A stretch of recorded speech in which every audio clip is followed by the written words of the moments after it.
Frameshift drive charging.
scoop deployed.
Cargo scoop retracted.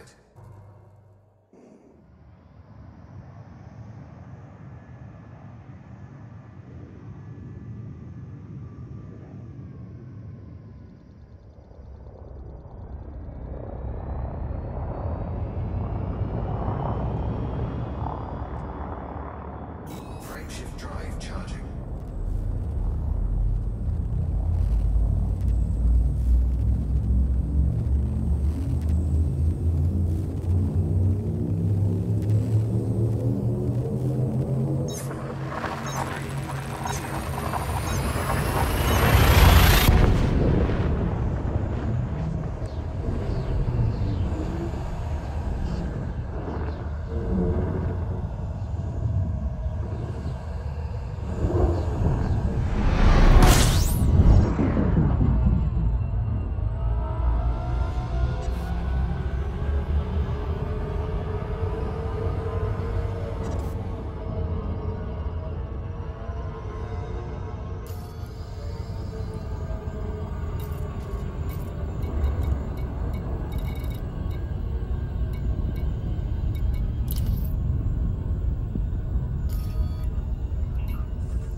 Actually, hold on here.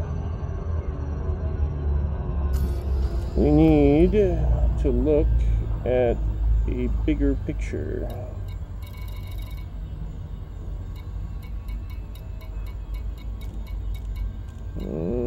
System map, please.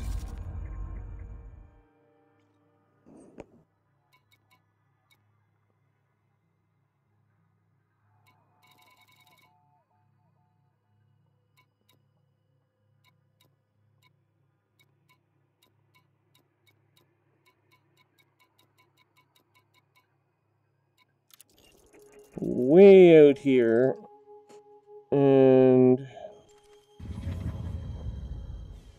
this is where our black market is located.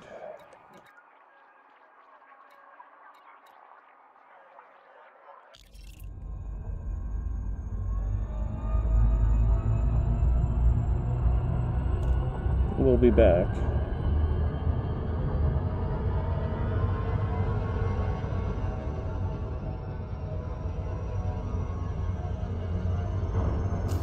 In the meantime,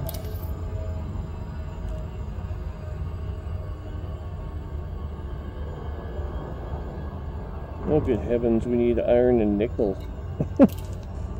Who'd have thought that would ever happen?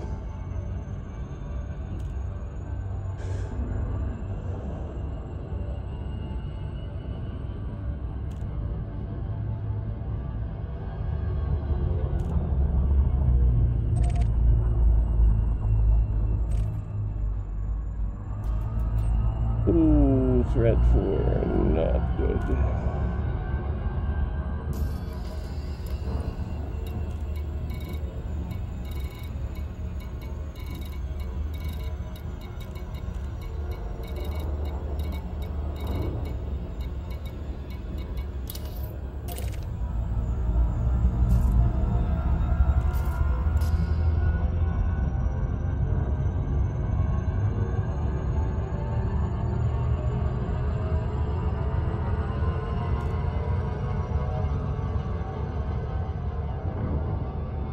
Who was Favarson anyway? What was his vision? Living on an icy moon out here.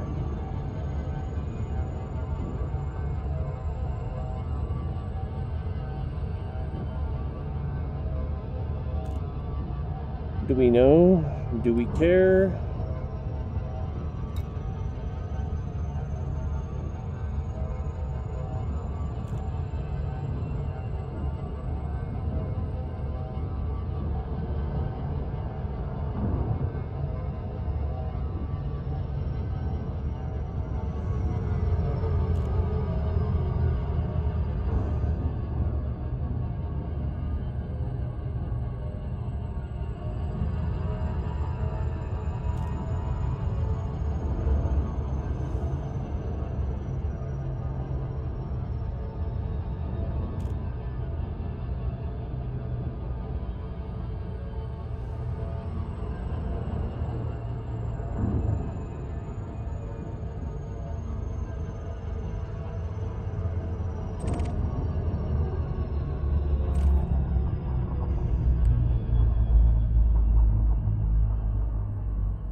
No, I don't think so.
Orbital flight engaged.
I swear to God, my ears are popping every time I notice this on descent like this.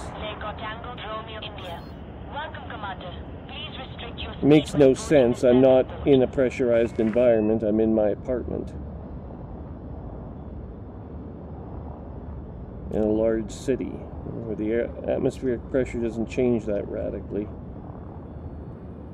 But no, the body has other ideas. Access granted. Adjust heading for approach to pad 1-1.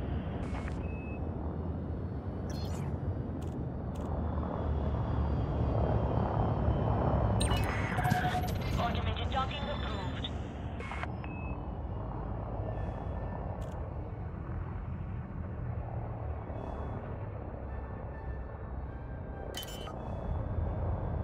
All this to get rid of one lousy black box. Landing gear deployed. Scan detected.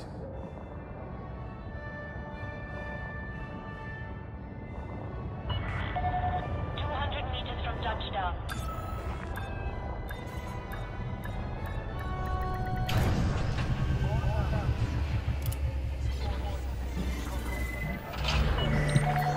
Landing complete. Ooh, anonymous access. There is a And state of uprising in the system. Be careful. why would that be?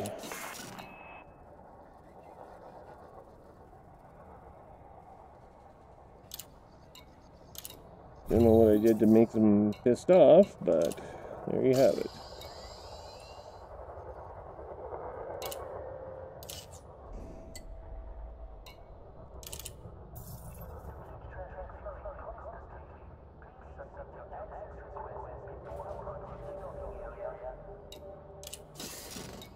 Let's bring up our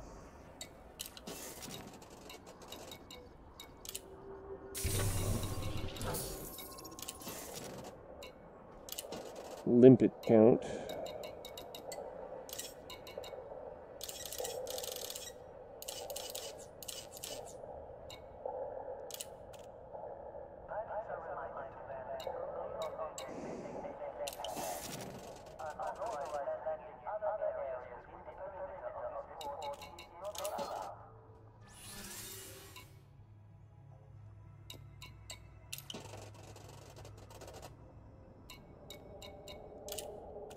I don't imagine the shipyard here is all that extensive or impressive, but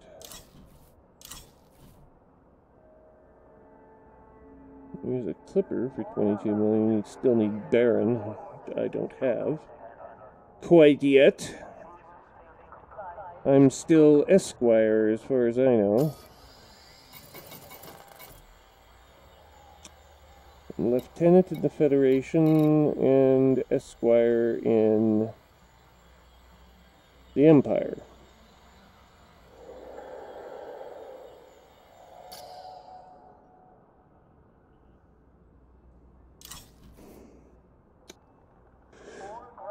And here's a Python. Of course, we can have the cutter if we want.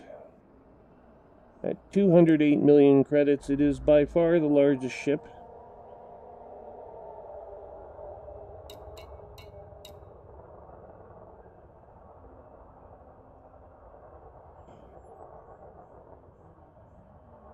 Available to commanders. Only 8 empty utility mounts.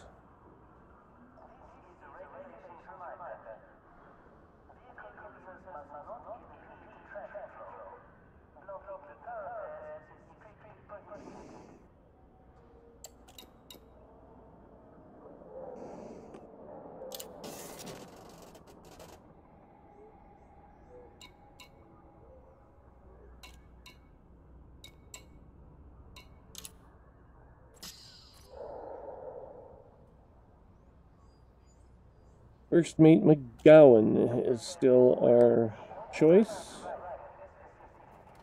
He has been paid a wage of over 1 million credits since joining.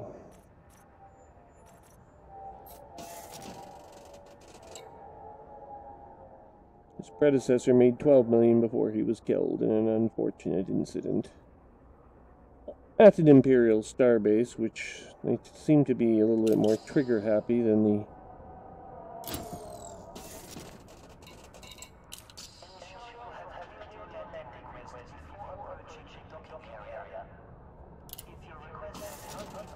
Why are we still showing anonymous access?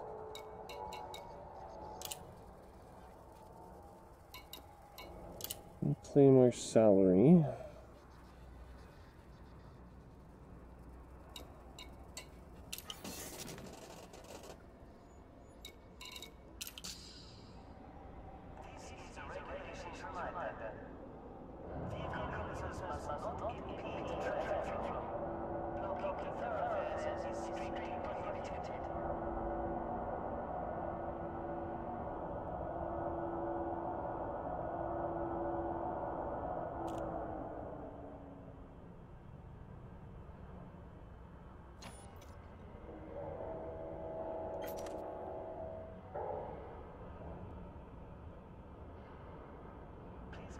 Other surface vehicles when navigating the main thoroughfares. Blocking critical pathways is a violation of port protocols.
Alright, let's head for our main planet in this system.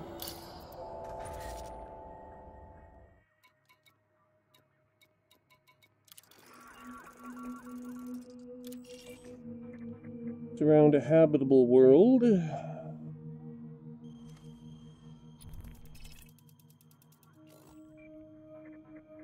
Candicam A12.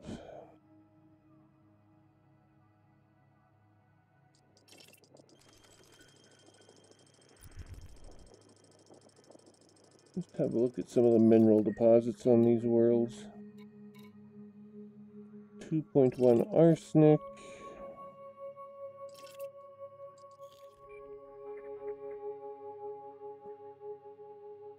That's as good as we get, eh? 33% metal.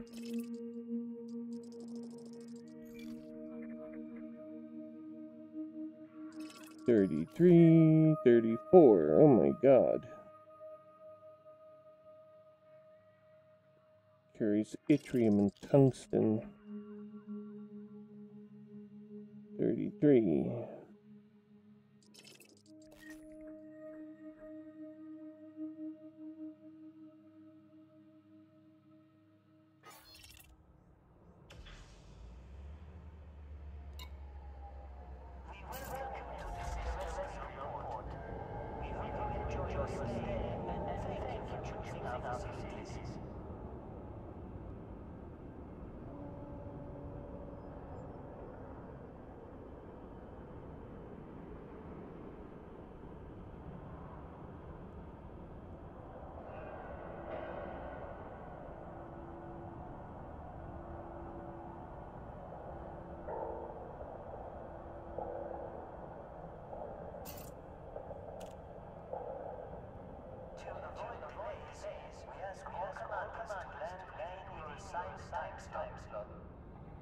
Very good. Launching.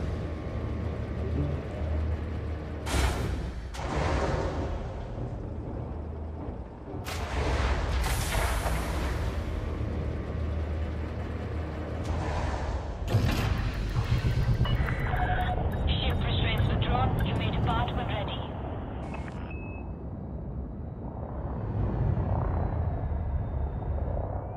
Landing gear retracted.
You are now beyond the port perimeter. Flight control out.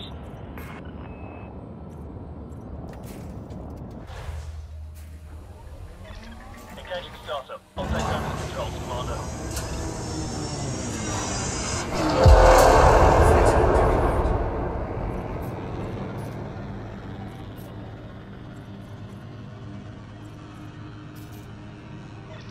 Sure thing, Commander. I'll hold the ship at this spot. 1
Flight assist off.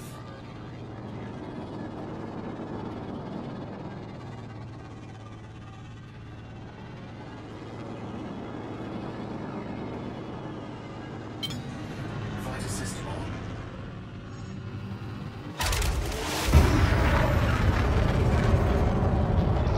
We're going to lose contact with the fighter if you keep going, Commander.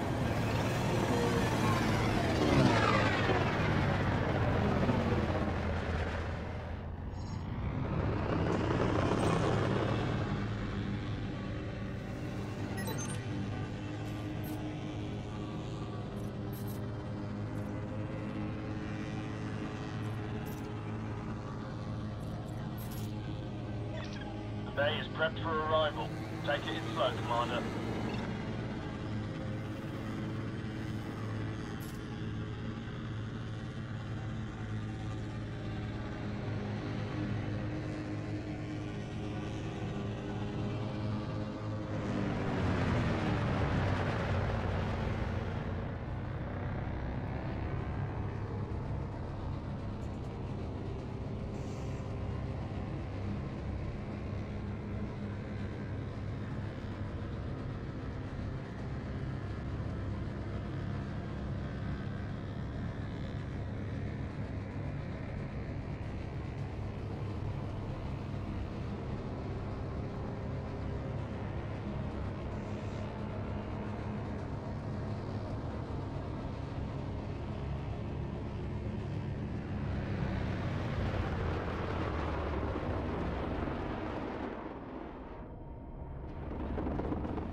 Fighter docking sequence initiated.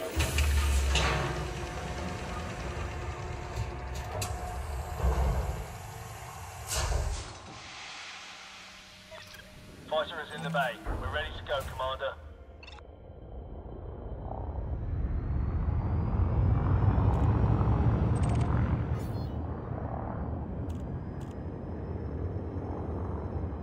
Frameshift drive charging.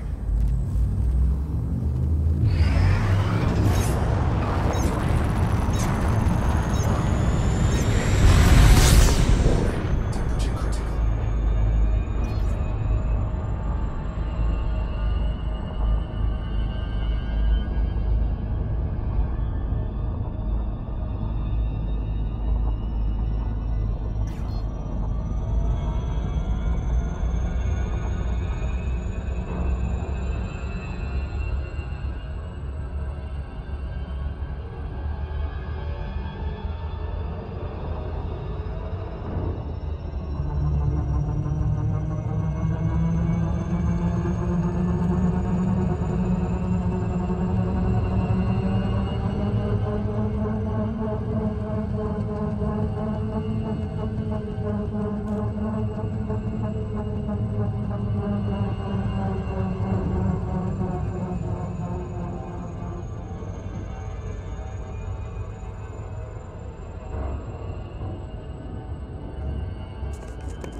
scoop deployed.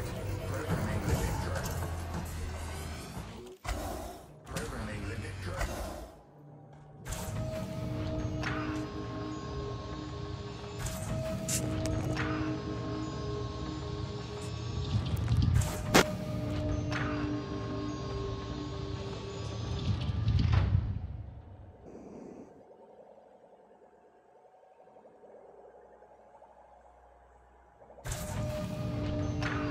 Collector limit expired.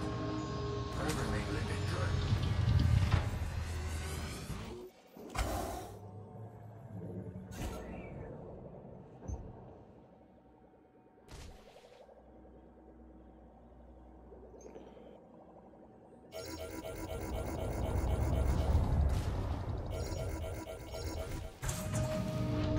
Collector limit expired.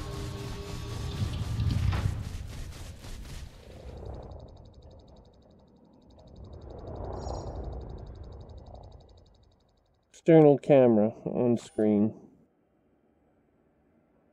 Oh, for God's sake.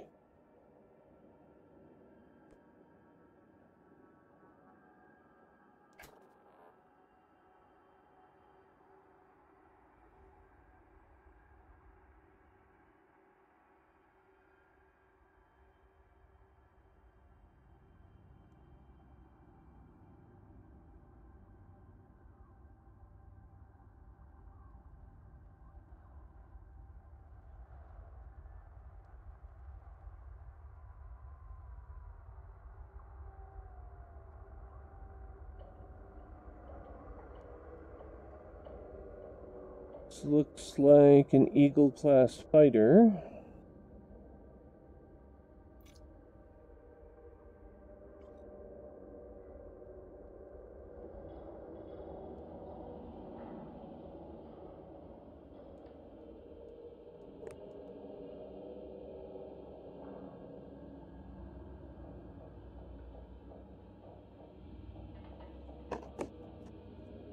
The cockpit certainly is reminiscent of Eagle-class.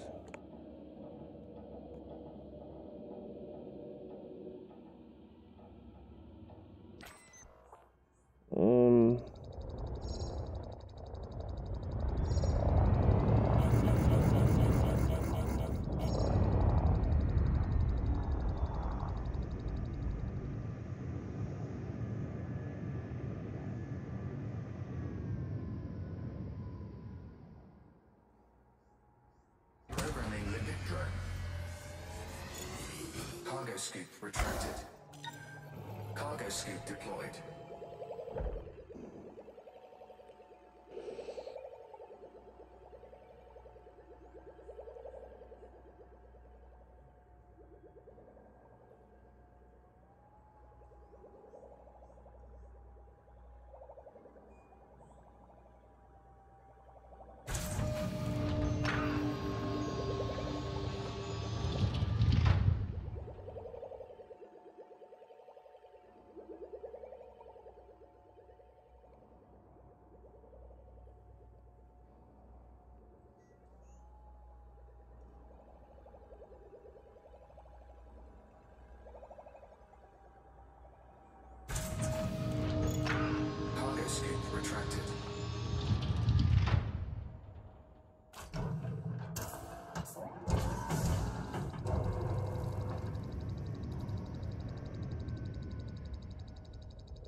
The entire cockpit looks like it's been obliterated.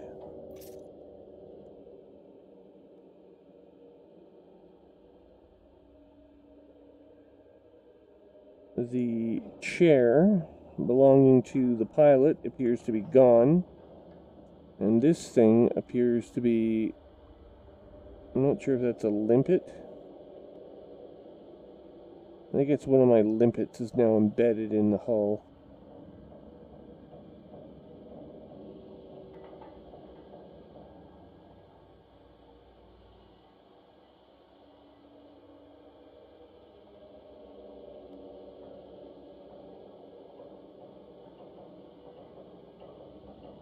Well, certainly, so that's incredible detail.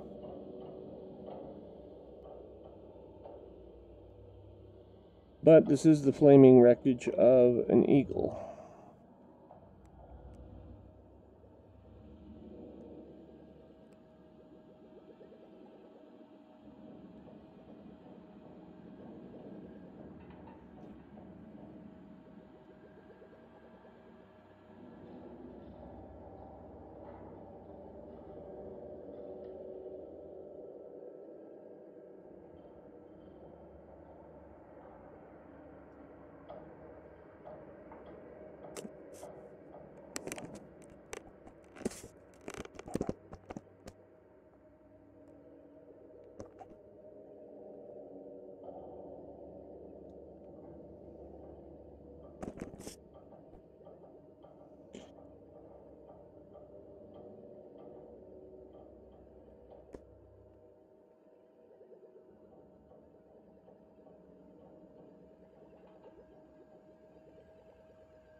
Okay, so now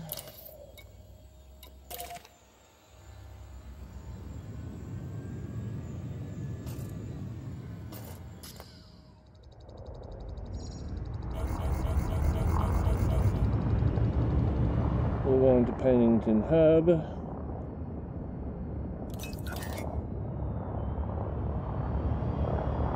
Frameshift drive charging.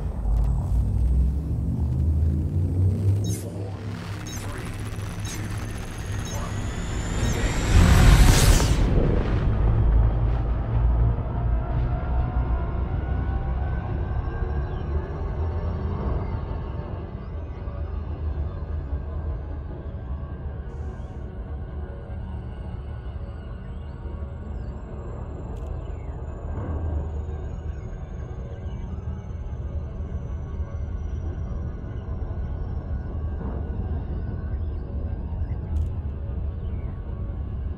Engage.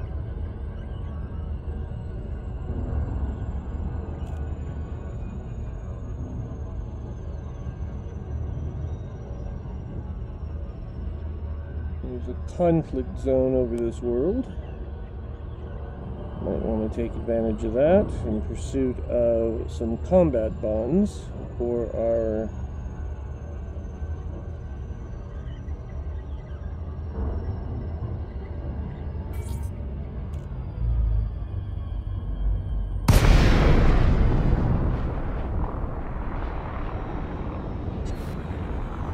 engineering cred. Lincoln Tango, Romeo, India.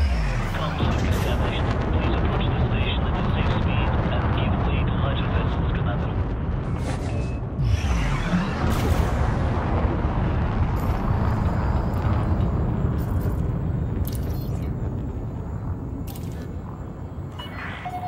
Request approved. Prep for arrival on landing pad 39er.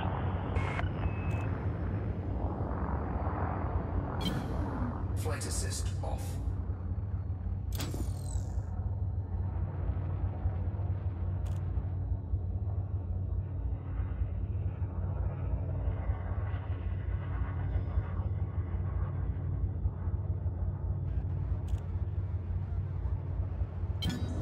Flight assist on.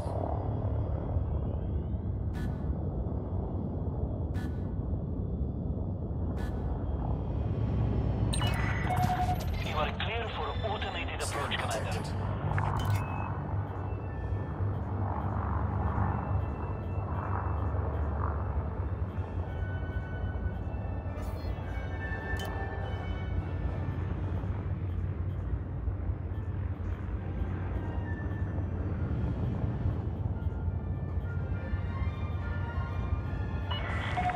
Approach is good. Maintain current heading.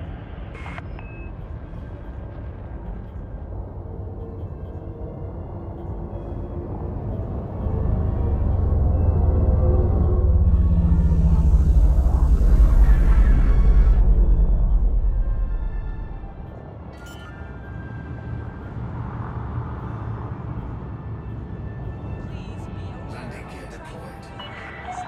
200 meters from touchdown.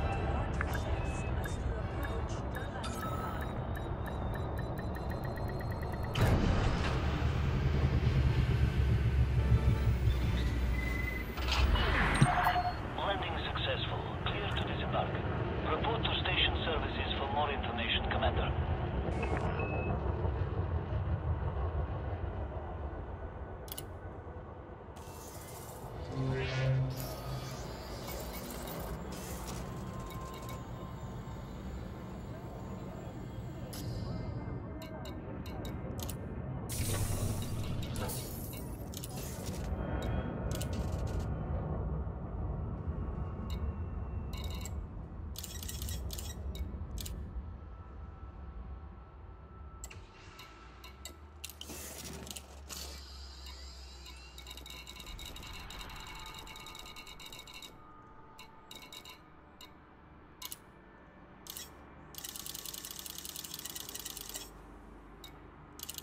Cargo hold at maximum capacity.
Wilson Port, a Garla system.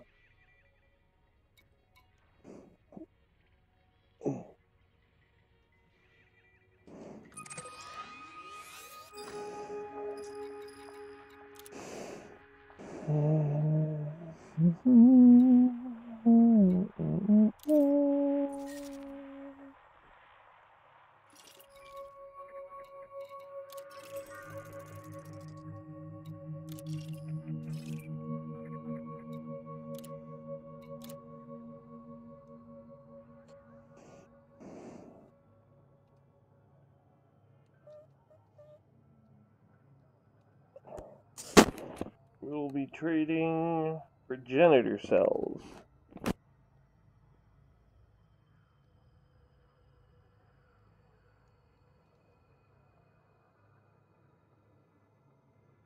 To the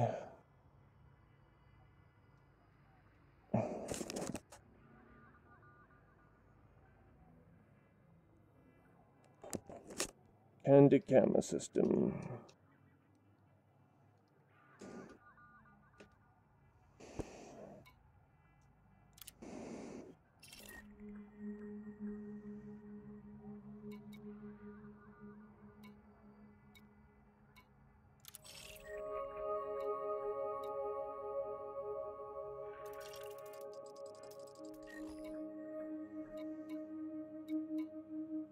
$32.6. 100% metal. Where you want to go if you want to look for ruthenium. Niobium. And germanium at 32.8.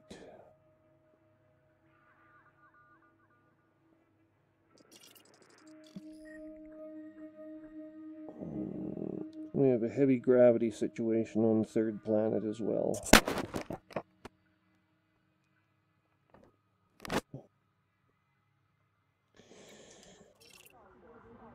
Okay.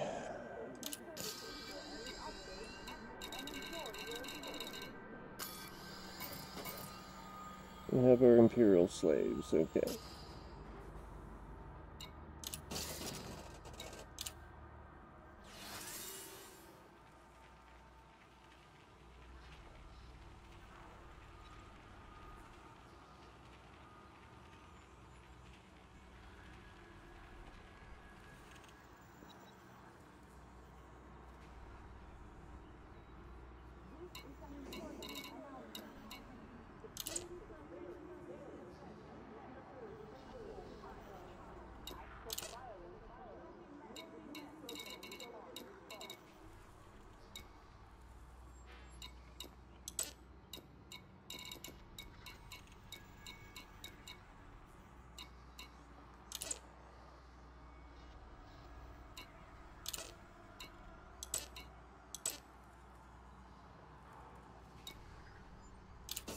No missions are available here. Contacts, nothing of importance. Universal cartographics. No. Shipyard, please.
Roosevelt McGowan.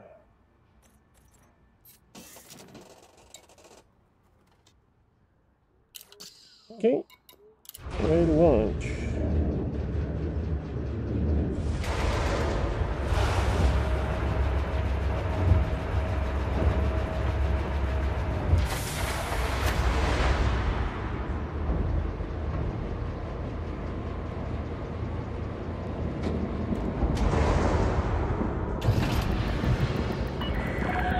Landing coupler disengaged. Restrict speed until clear of the station perimeter. Security services will respond to aggressive actions. There goes a cutter now. To stow our weapons while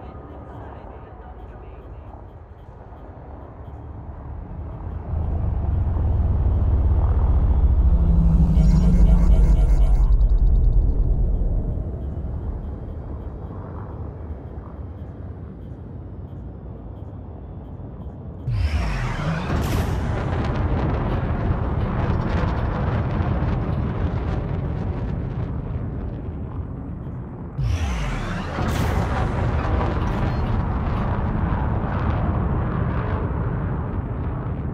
Frameshift drive charging.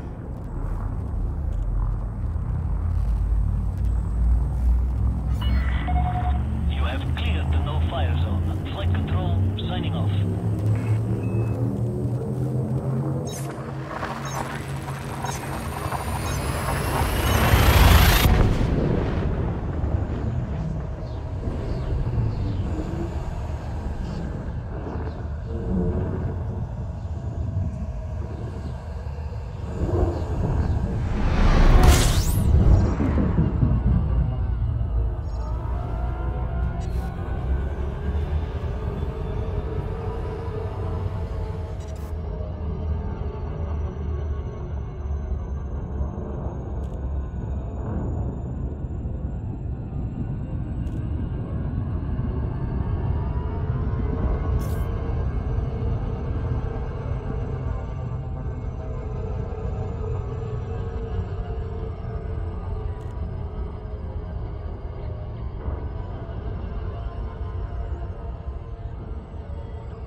Under attack.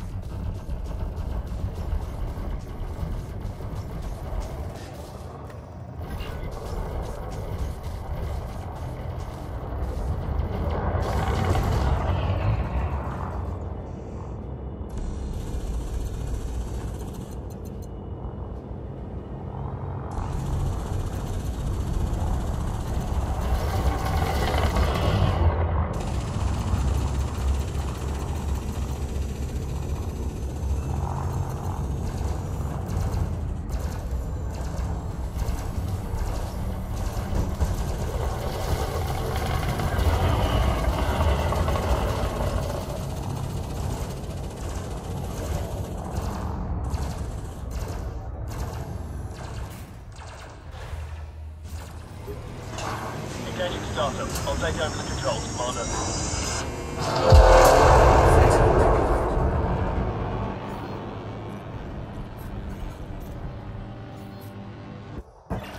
Roger that. Fighter is under my control.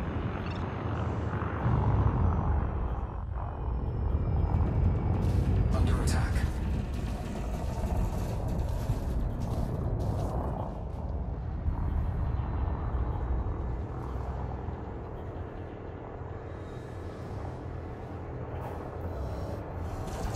Target shields offline.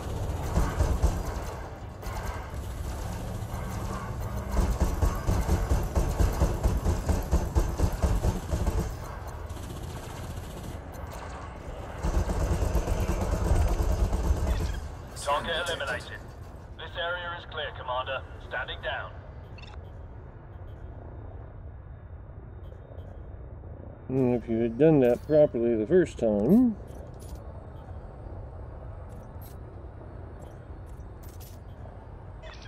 Okay, Commander. Fighter is on the way back.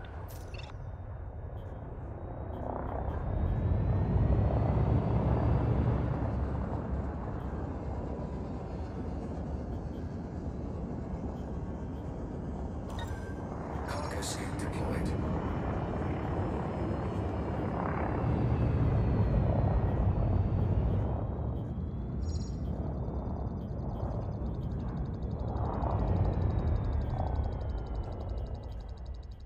Programming limit drone. We're all set, Commander. Fighter secured. Programming limit drone.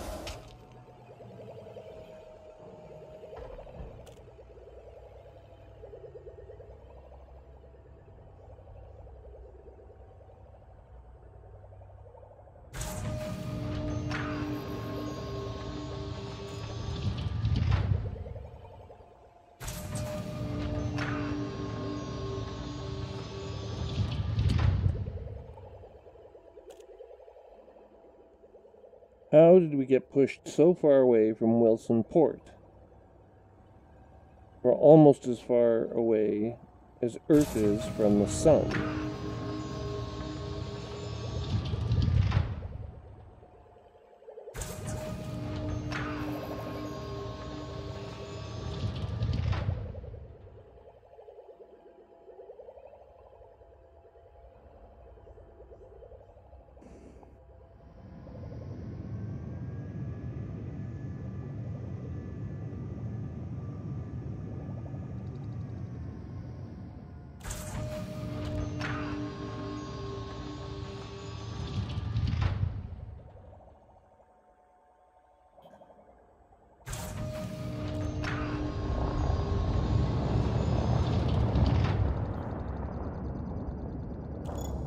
Cargo scoop retracted.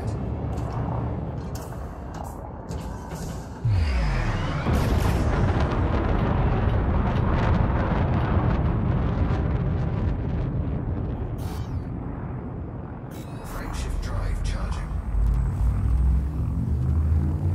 4, 3, 2, 1.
Copy that. Engaging telepresence control for fighter.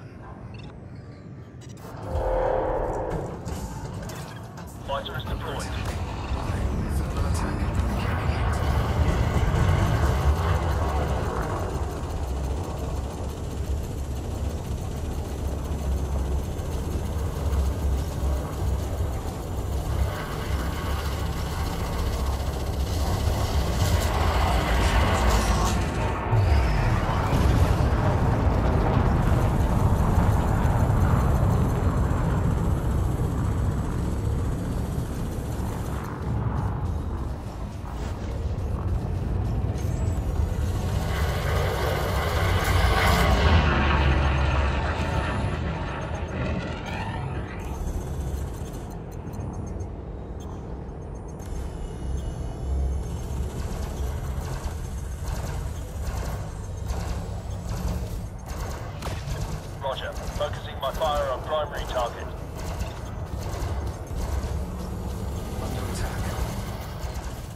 see any more hostiles. That must be it, Commander.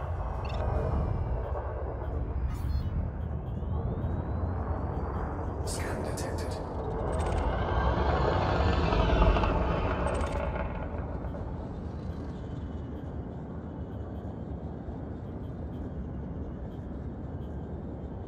I'm not interested in his worthless cargo.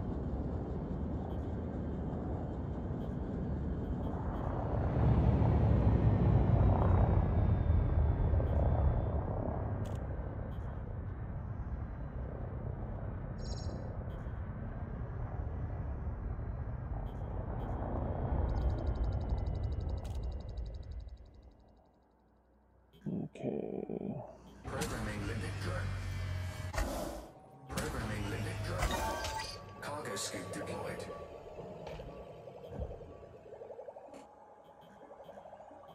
Programming limit drone. Collector limit expired. Programming limit drone.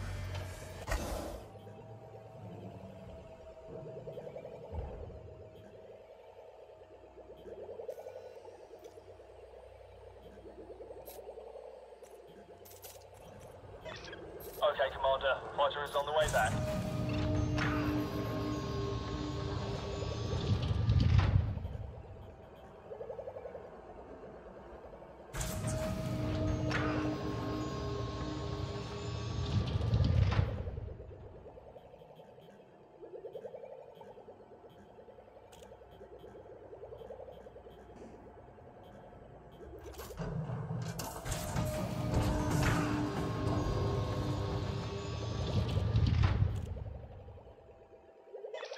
Fighter retrieval sequence complete, Commander. We're clear to depart.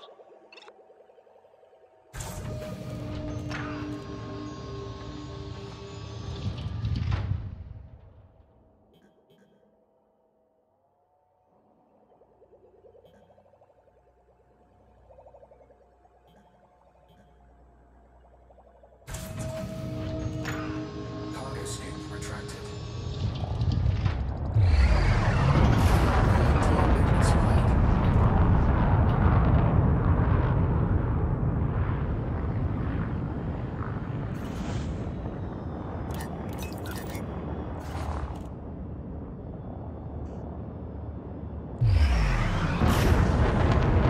Frameshift drive charging.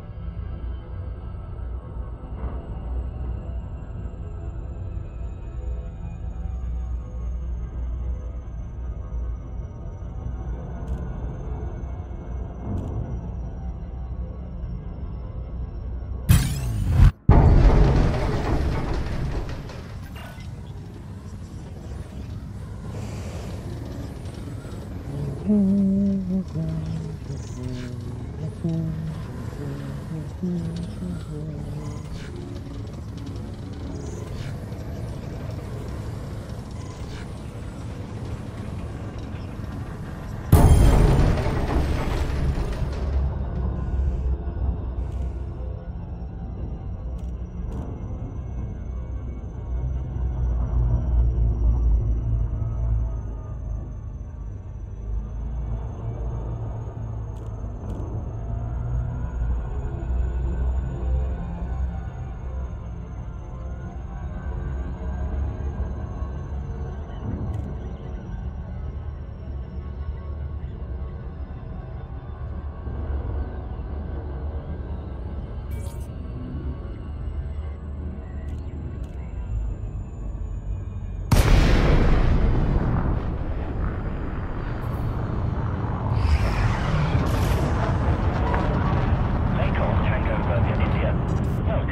off.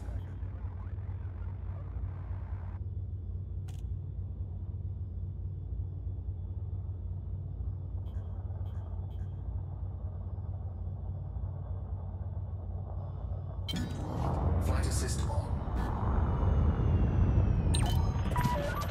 You are clear for automated approach, Commander.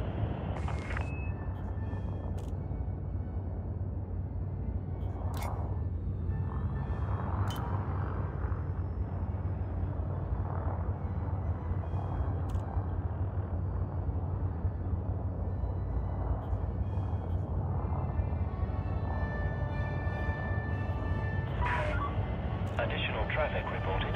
Please ensure you give way to larger vessels. Short of the cutter, I am the largest vessel, so unless there's a cutter nearby, let me into my base. Landing gear deployed. 200 meters from touchdown.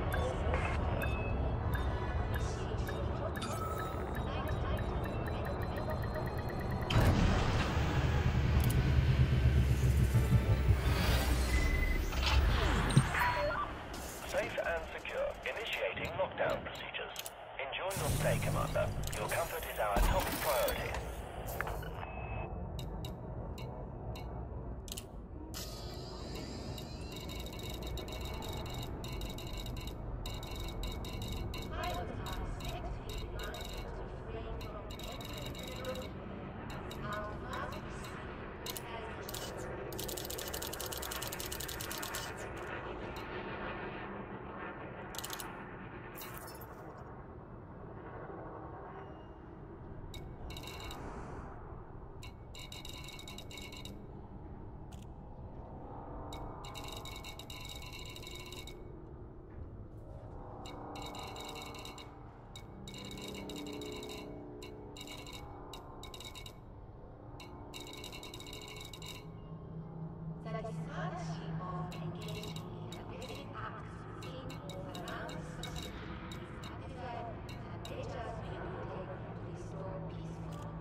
Mm-hmm.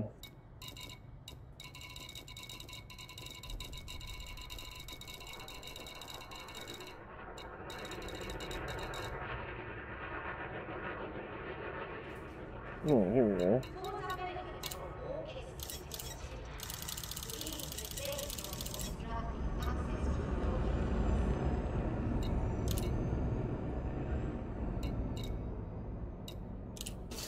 Under medicines, advanced maintenance, restock.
Class 2 fragmentation cannon. Ah.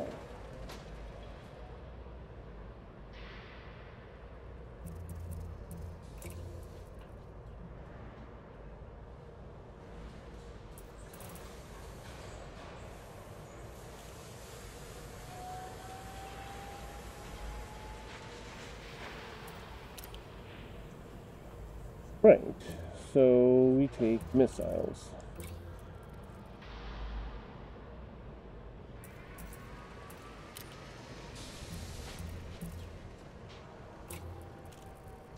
Their equivalent damage per second. Except these are explosive damage.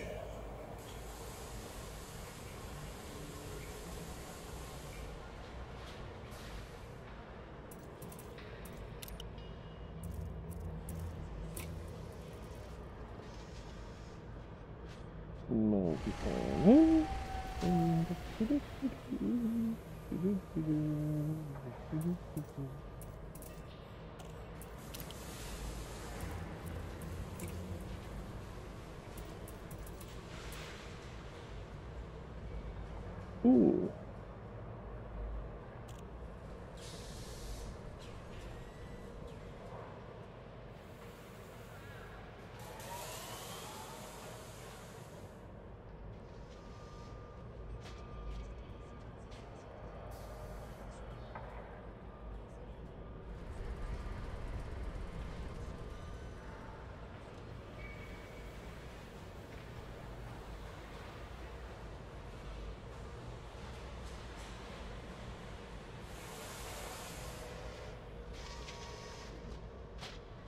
Yeah, we'll give these a try.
Okay.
Affirmative, Commander. Establishing fighter link. Target shields offline. Fighter is prepped and ready to go, Commander.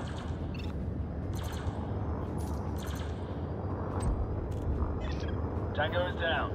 Can't see any more hostiles. That must be it, Commander. Scan detected.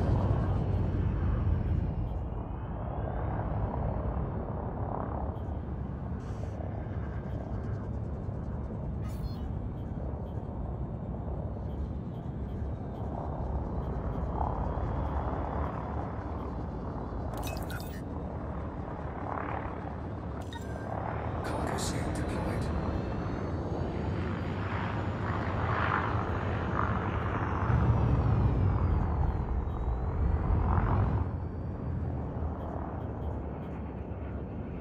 Scan detected.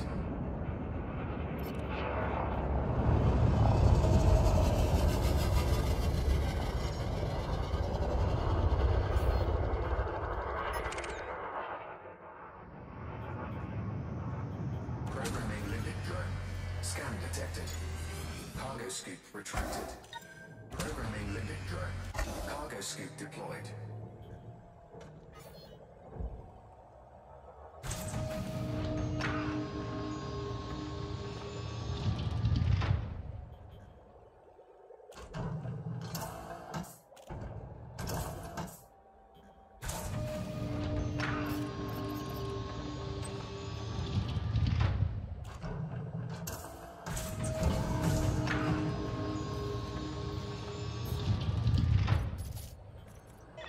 Okay, Commander. Fighter is on the way back.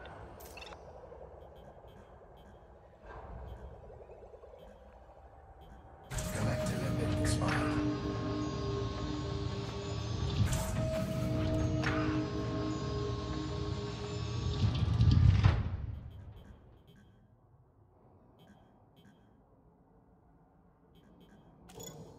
Cargo scoop retracted.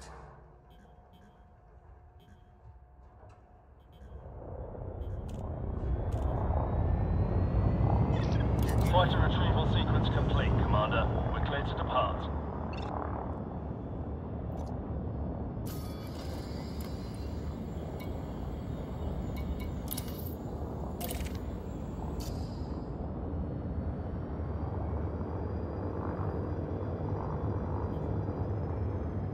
Frameshift drive charging. 4, 3, 2, 1. Engage.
2,000 kilometers away, there is a combat zone. Recon Tango, Romeo, India.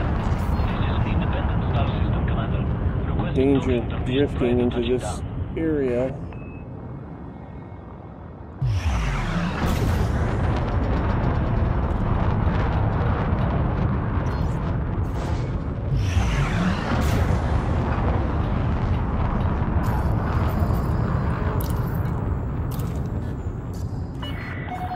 Request approved. Set down on landing pad 39er.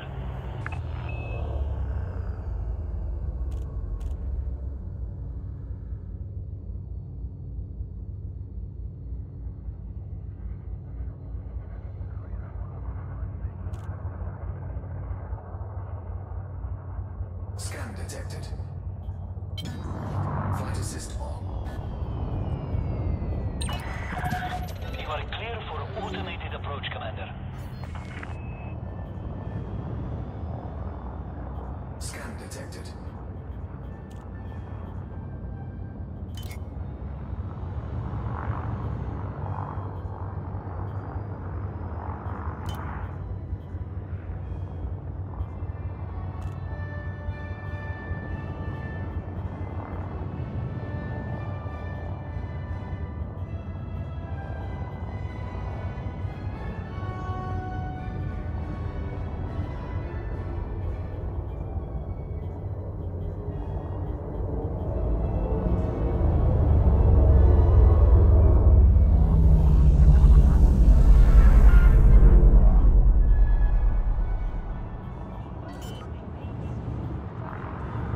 Please follow standard operating procedures. Landing gear deployed. Permission before entering the starport.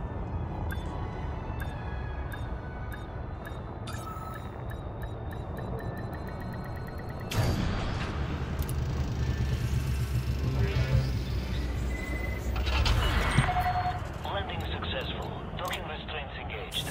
Report to station services for more information, Commander.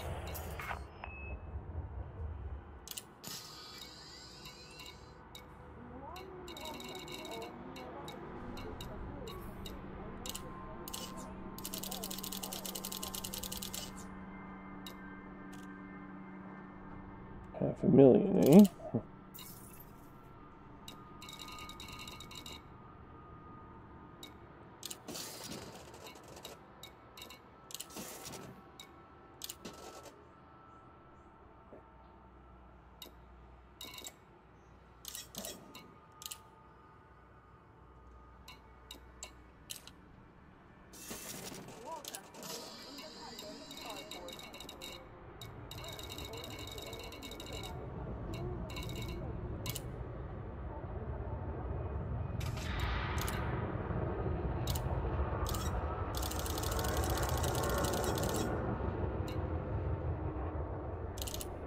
Cargo hold at maximum capacity.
We have contact with...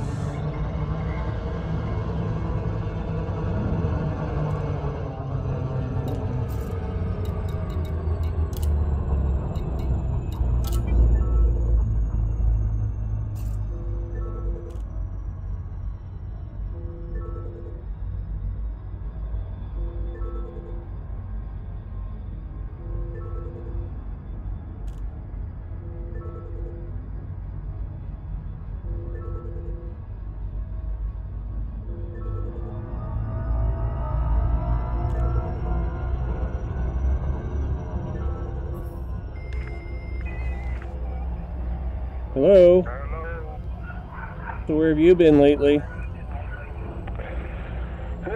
Busy. Not out shooting things?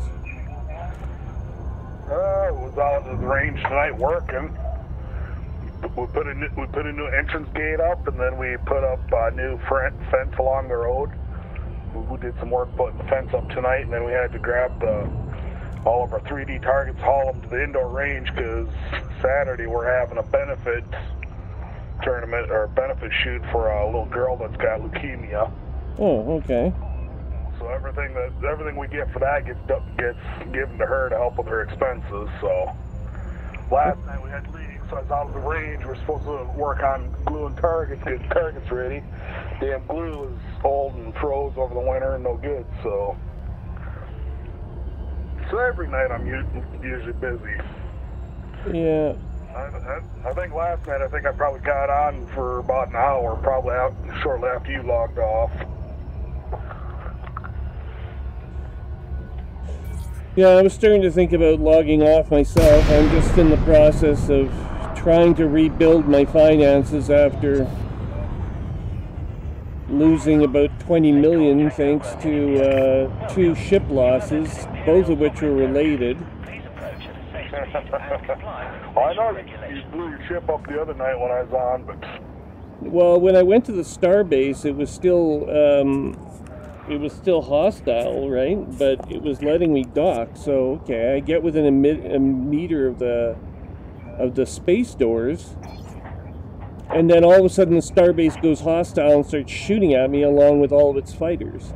And so I had to suddenly pull away from the door, turn around, you know, and make a bolt for it. But these Vipers are chasing a freighter, right? So this isn't going to work out.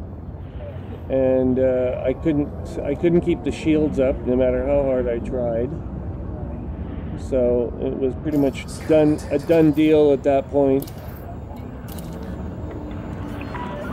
Approval granted. Set course for landing pad 1. Yeah, I went and I did some of the crap to get rank 3 or whatever it is with Aislinn Duval last night, so... Oh, good. A couple more days and I can buy my shields. Or buy shields for a small ship, because I don't have nearly enough to buy shields for this ship. Yeah. I figure I'll probably buy enough of them so I can load them up on a couple different ships if I want.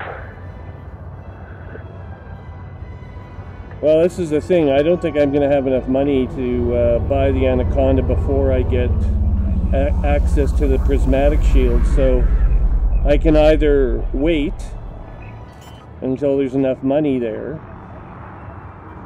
I could sell one of my ships, which I really don't want to do.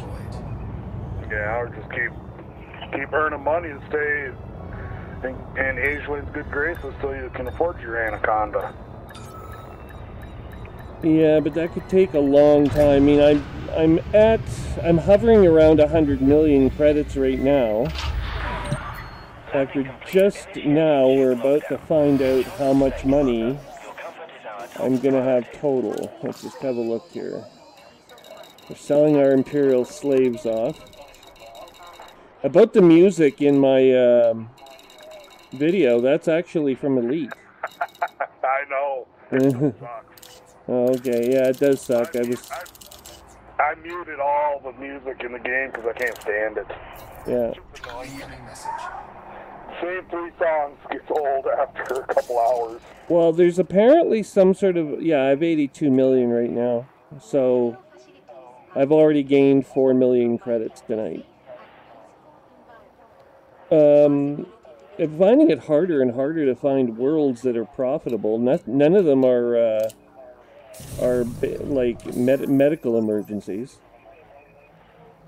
According to my list of bubble-wide market activity, according to the parameters I've set, the most I can expect to get here is about 5,000 credits per unit, both ways, trading progenitor cells for imperial slaves between Agarla and Kandakama, both of which are close to Cubeo, so I'm kind of sticking around in the neighborhood.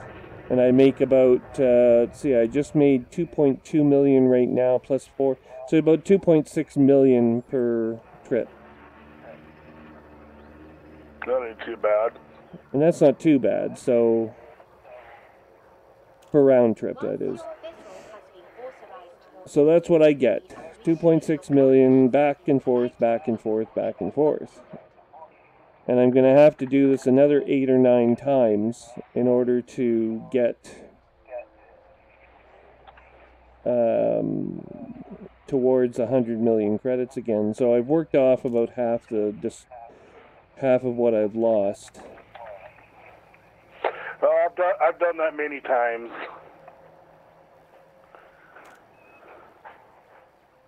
But actually, no, I've had 14 mil. I'm 14 million up from my bottom. Oh yeah, I had 10 million in credits worth of cargo in one of the losses.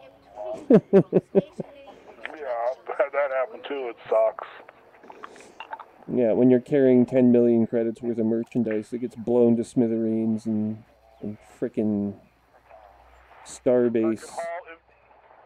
Imperial slaves and bio-waste. Well, bio-waste ain't worth fucking shit. Yeah, you can lose that in a big hurry. Yeah? But then you gotta make up for it. You can buy, yeah, this one here on EDDB, whatever the hell it is. Yeah, Elite Dangerous Database. Yeah. Couple different ones, basically. Hauling Imperial slaves and bio-waste. Yeah, they're listed, but they're not as profitable as this one. 5,752 credits What are your options? I've got none, ignored commodities, slaves, max hop distance, 18 light years, minimum supply. I've got 50 light years, 2 days for max price age. Landing pad, I got to turn that to any. I guess I forgot to turn that to any, or to large. To large, yeah. 10,000 light seconds. So basically, I'm just letting it kind of spit whatever out, see what it is. Yeah, I only put 2,000 light seconds in for maximum arrival point distance. I put 10,000 in, because 10,000 is not that bad to travel.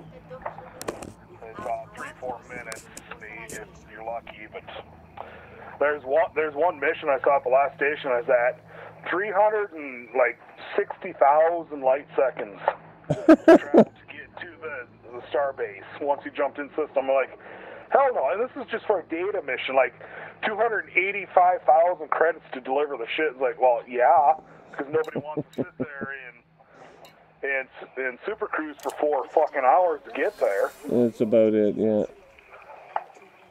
Well, technically, it should never take you more than an hour and 30 minutes to get anywhere on Super Cruise, but... Well, theoretically, I could pull 4 million credits if I took everything out and ran just, well, right now I'm actually running just all cargo bays. I just got a great mission, 3 million credits for 3.3 million for delivering 135 units of consumer technology, and you get 5 exquisite focus crystals to Kamakan, which is only 12.73 light years away from where I am. That ain't too bad. That's a good one. Yeah, I just got to Cubeo and sold a bunch of crap. Made $1 million profit or something. Yeah. I'm sitting at 133 million credits. I bought 8 million credits less than what I had last night at this time. So I bought I cheated and I bought all the crap so I could haul it and get Aisling's stupid brownie points. Yeah, I'm gonna have to go down there this week. I have 0 merits left, and you can't have 0. Like, I mean, I had 8 last week, but now I have 0. I got like 387. Yeah, I mean, I'm gonna have to run around and be her propaganda machine for a while. But I'll just take like a giant. I'll take my freighter. I'll take a giant load of propaganda and I'll dump it all over a system. In fact, you and I together, if we joined forces, we could actually convert systems by doing that over and over again to a single system. Because our transaction count would be high enough, we could actually convert systems to Aisling's cause. I'm pretty sure. Probably could. I don't know if I want. That'd be something to do at a later point in time when we got nothing better to do. Brazilian Empire pilots, Overseer Venice Morrison. Ooh. Here's another one. This one's a joint. 3.5 million for 2944 units of consumer technology. It's not really worth it. We need to do a little better than that.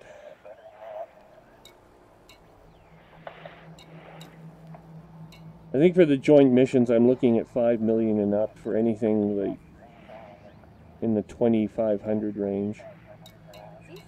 Yeah. But that's not very often you get those. Here's one. 4 million. Here's a 5 million one. Boom time delivery for 3,046 units of consumer technology. Also to Camocan, 12.73 light years away. So I don't know how you feel about that. I'm looking through right now here in Cubeo to see what I can get a hold of. I can load up on just random missions and haul that. I'll go to one station, one delivery, and pull pretty good profits out of here right now. Well, if you can do it, more power to you. Yeah. When they're offering them, I'll grab them up, but if they're not offered, then you're screwed. Those majestic cruisers still? Those majestic battle... Huh?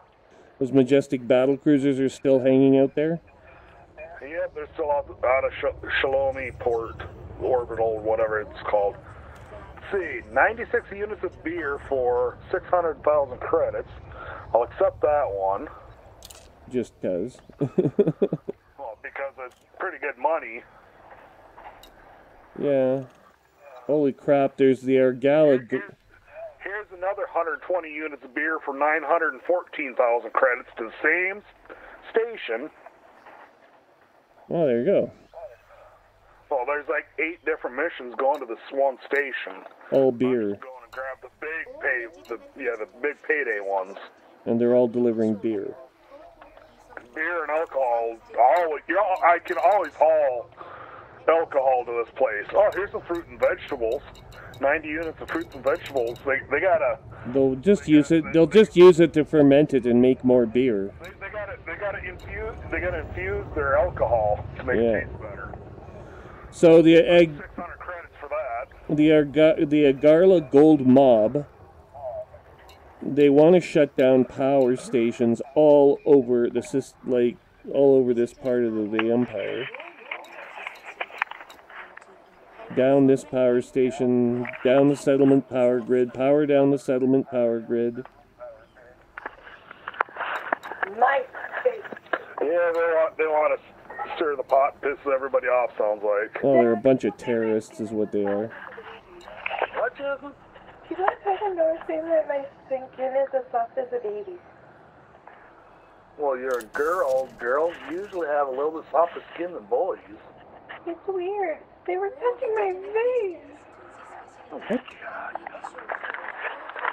You know, masculine and feminine are pretty typical in nature. I mean, You gotta remember, this is a 12-year-old. I know, but even on alien planets, we're expecting to find masculine and feminine versions of biology. 100,000 for 30 units of beer. Okay, so what we'll do... 30 more units of beer going to the same place. Hang on a damn minute. No. We have got to get... I'm owed a whole bunch of money in the currency exchange. 135 units consumer technology. To where? 40 units of liquor. Oh, this system. I have to make a bit of a detour here. Here. 108 units of wine. Oh, wonderful. Great. I am so full of alcohol right now, it's not even funny. Well, you go to a system where it's completely illegal to have alcohol, and then... Well, that's just it. That's where I'm hauling is to one station in one system. Oh, you'll be interdicted. The hell will be interdicted out of you. Get this. 96, these are missions. 96 units of beer, 120 units of beer, 90 units of fruits and vegetables, 66 units of liquor, 30 units of beer, 30 units of beer, 40 units of liquor, 108 units of wine, all going to the same damn station. Yeah. I still have Danforth City. 124 tons of room to haul. So if I stick around and wait, maybe we'll get a couple more good missions. Danforth City. Okay. I am going to go find a restroom. I'll be right back. Right.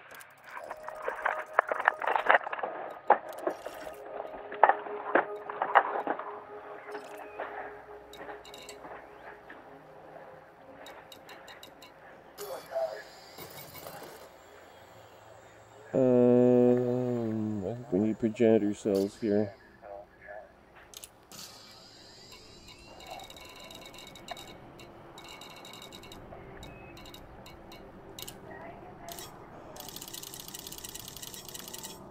All legitimate visitors to this facility can be assured of total peace of mind. Cargo hold at maximum capacity. Protection of our imperial security features.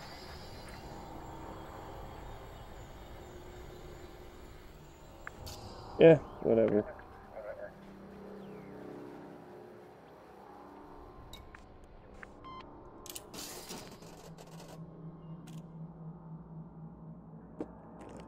Oh, shit! God damn it. This facility airlock is designated as a Fucking VR gear is like horrible and makes you itch. stationary obstructions at all times.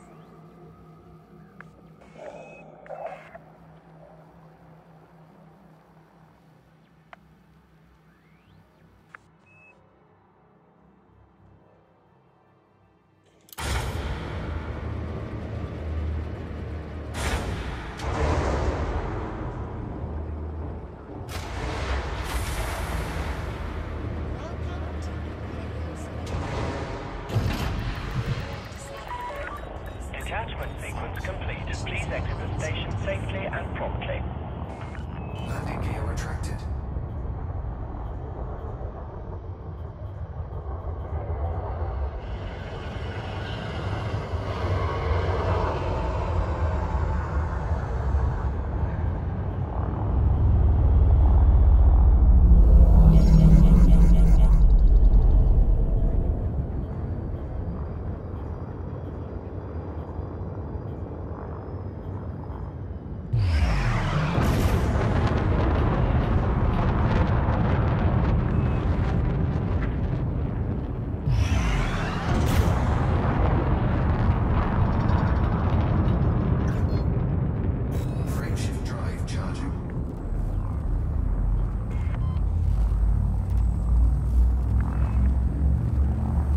The system's been explored. Danforth City. Speed.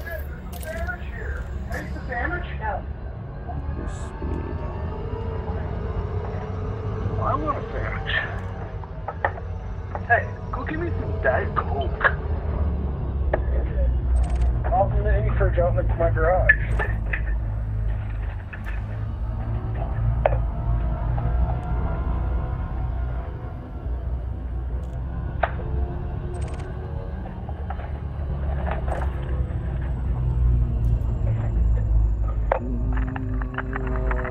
Go here instead.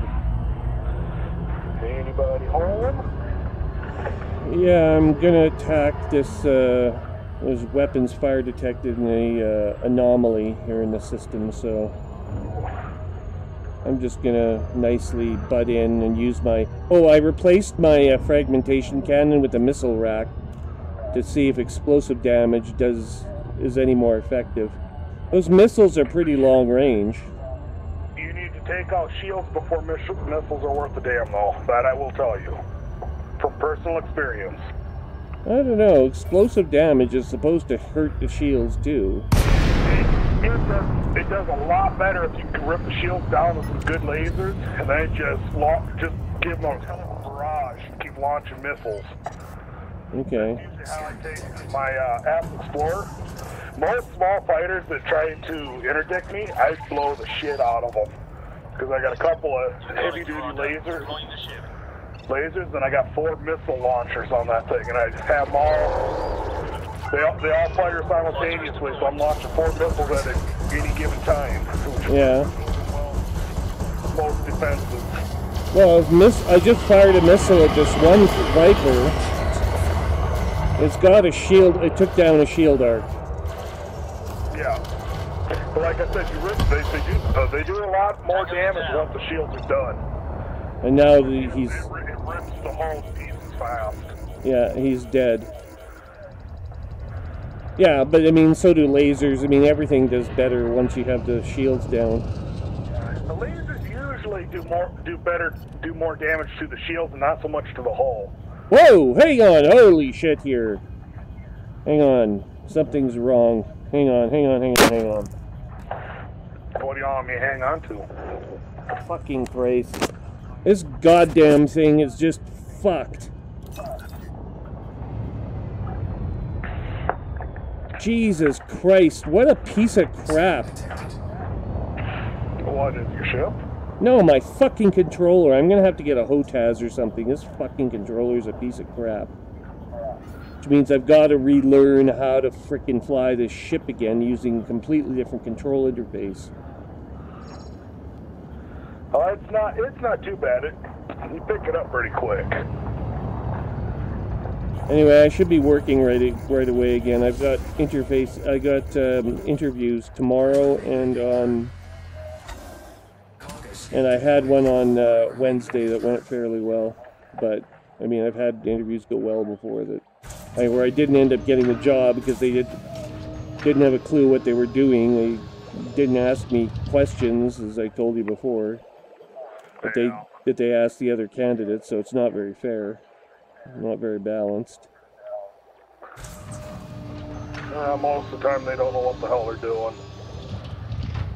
Well, the other thing is you don't know if they've got, especially when it's government, sometimes the government will tailor its job requisitions for a specific person, in which case you can't win. It's impossible, because they just basically match that person's resume to the job requirements and then they issue the RFP. But no matter how much you tailor your experience, it's not what the other person's experience was.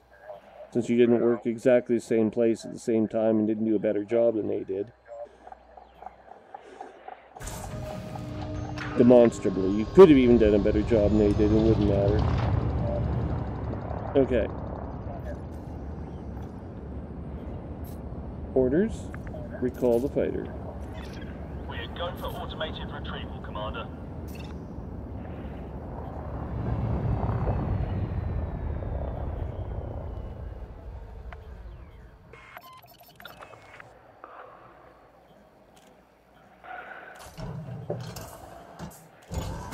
Cargo scoop retracted. Cargo scoop retracted. Fighter coming back. Yeah, that Viper wasn't much of a threat.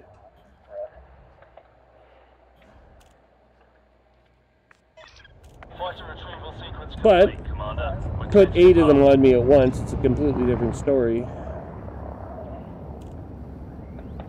Yeah, that's the advantage of those little things. They can overwhelm in a big hurry. Yeah, if you have lots of them. Here we go, 120 units of liquor for 1.2 million going to the same station that the rest of the cargo in my hull is going to. There you go. Any of them that just happen to be better paying, but I doubt it.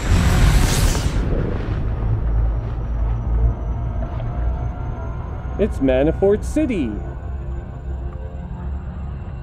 You know who Manafort is. Not off the top of my head. He's mixed up in the Trump investigation. Oh, then I wouldn't know. I don't pay attention. Oh, he's going to North Korea, Trump, eh? Next, in 3 weeks. He's gonna sit down with that communist dictator. At least they released those 3 Americans. I'm glad Trump did do something good there. I'll give him credit for that. He brought 3 Americans home. Good for him. But that's all he's going to get out of this deal with Kim Jong-un, because they're never going to give up their nukes. No. But we gotta try. Yeah, well, if you got 3 hostages back as a result, I say it might be worth what you did. But I still don't know why these damn fools keep going to North Korea. You get a lot of them who think that they can go to North Korea and delusions of grandeur, thinking they can do some good. Well, if you're not wanted there, don't go there. No, I mean, if you're an American citizen, you're just a target. I mean, it's sooner or later. Americans are actually unwanted in many parts of the world. And I know. Americans can't comprehend that. It's like, you idiot. A lot of the people that come from parts of the world where you don't want them to come to America, they don't want your ass in their country either, so stay home. Yeah. Well, I wouldn't get too isolationist about it, but at the same time, I mean, if you're going to go to a country, you don't go to a country. I mean, there's a lot of European countries where the people, you know, have preconceptions about Americans that I don't think are completely valid either. There's a lot. I mean, most Americans are fine people. I don't have any problems with them whatsoever. Tourists. Most European countries, though, they're not hostile towards Americans. No. They might be a little unfriendly. Yeah. But that's not the same as hostile. Well, they think that because America is a democracy, that, you know, somehow the people are all behind what the government is doing, and to a degree that's true, but it's not true now, because the majority didn't put Trump in office, and that's the majority hasn't put anyone in office in quite a few years. That's true also. But like I said, it's an illusion, because people, you know, think of democracies as being the will of the people. Well, they're not really. Nani. 100 of 704 spaces used in my inventory. Okay. I got a lot of fucking alcohol and alcoholic condiments, or whatever you call them. Yeah. Well, hang on here. We gotta center this starbase up here. I suppose I better go to Bracewell Port and deliver. We are ready to engage the automatic docking system. Okay. It's actually Danforth City. Danforth was the involved in the Iran-Contra affair way back when. I think. I'm not sure. It's a familiar name, but I don't. You know by now I don't pay much attention to politics, so. No, but it's more history than politics. I'm just trying to think of, like, who the hell this Danforth character was. What role did he play? Scan detected. I'd have to Google it. Anyway, he got a starbase named after him, so. Well, there's a starbase named Islam. Is it? Well, that's okay. So, I mean, I think they just randomly pick names in general. Well, Starbase and shit in this game. or there could have been another Danaforth in 1,000 years after now that might have done something a little bit more famous. Yeah, you never know. Less infamous. Okay. Touchdown confirmed. You may alight when ready. The services of this Imperial facility are at your disposal. That's another aspect of the game that you haven't really covered. There's been a lot of talk in the recent days. Have you been paying attention on Elite forums? Not really. I haven't had time to do much lately. They've been talking about features for Q4, and they're going to introduce something called squadrons. So what you do is you'll have 4 wings in a squadron then or something. Well, you get up to 250 people in a squadron. People are bitching because it doesn't include, like, the fuel rats have more than 250 members.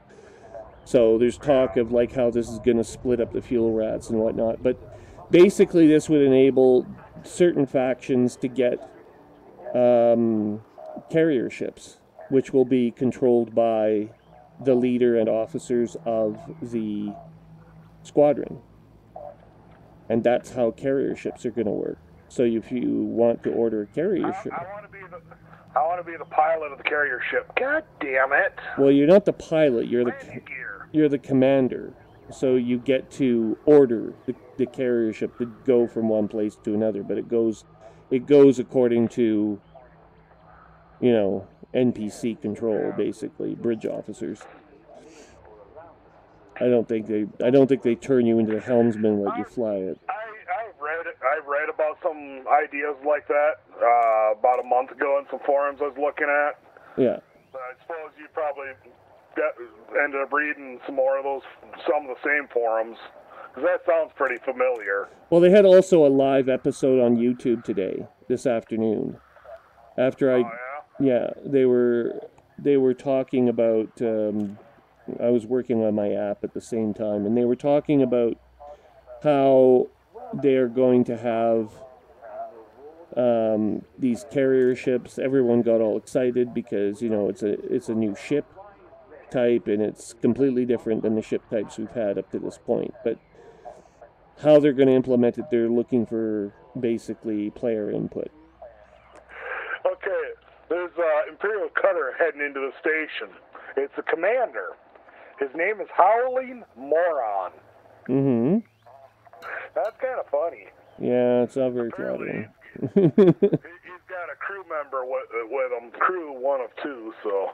Oh, okay. I just thought it's funny. Mm-hmm. The graphics of these 2 majestic ships is all glitching out and being stupid. Oh, hang on.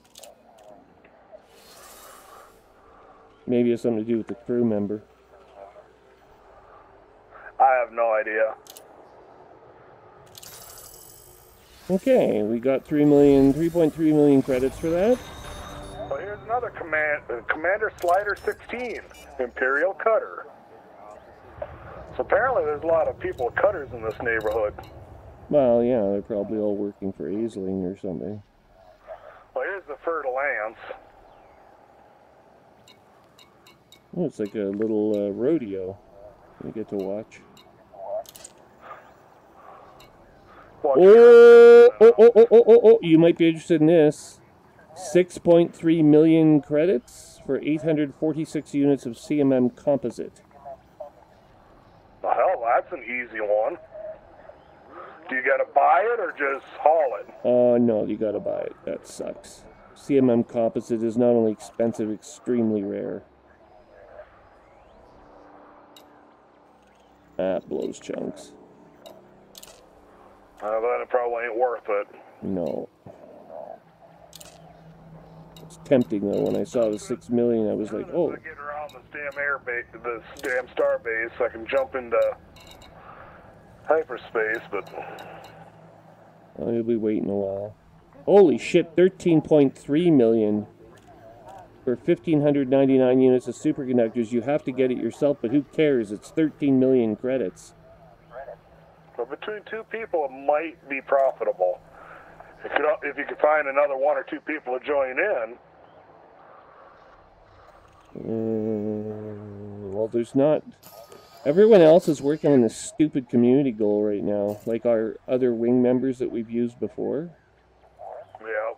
Kaz Archer and Jonas. Jonas is in the solar system. Why, I don't know. He told me he was engaging in piracy earlier tonight. But the solar system's 164 light years away from where I am, so he'd be a tough guy to get. And Kaz Archer is 74 light years away in Spock's 900. And I don't know what her deal is. I might be able to get her. But those guys were Thargoid hunters. Neither of them have cargo ships.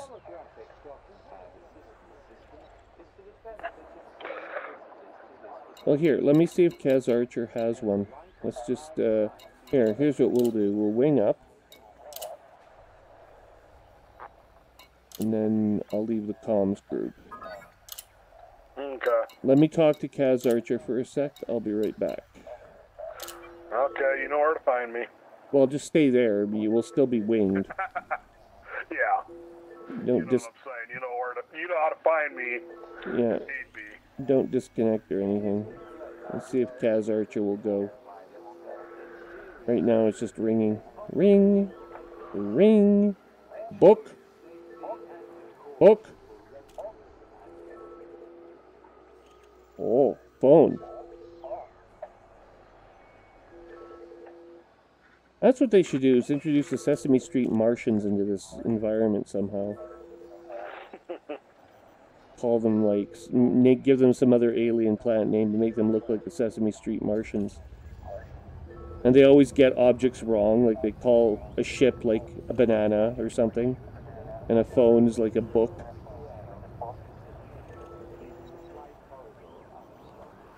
Yeah.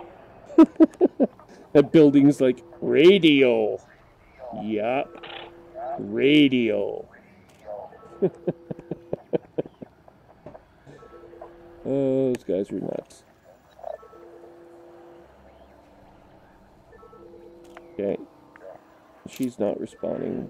Canceling request. Okay, so she's in Babel right now. She's there, but she's not answering. 3/4 impulse. See, all these millennials, these younger people, they love to text. They can't talk to you, they have to text you. They're such idiots. Drives me nuts. You're going off about that one of your YouTube streams the other day. I know, yesterday I was doing this. It's freaking Christ. Like, why do you have to text? You can communicate so much more information by talking to someone. Pet peeve.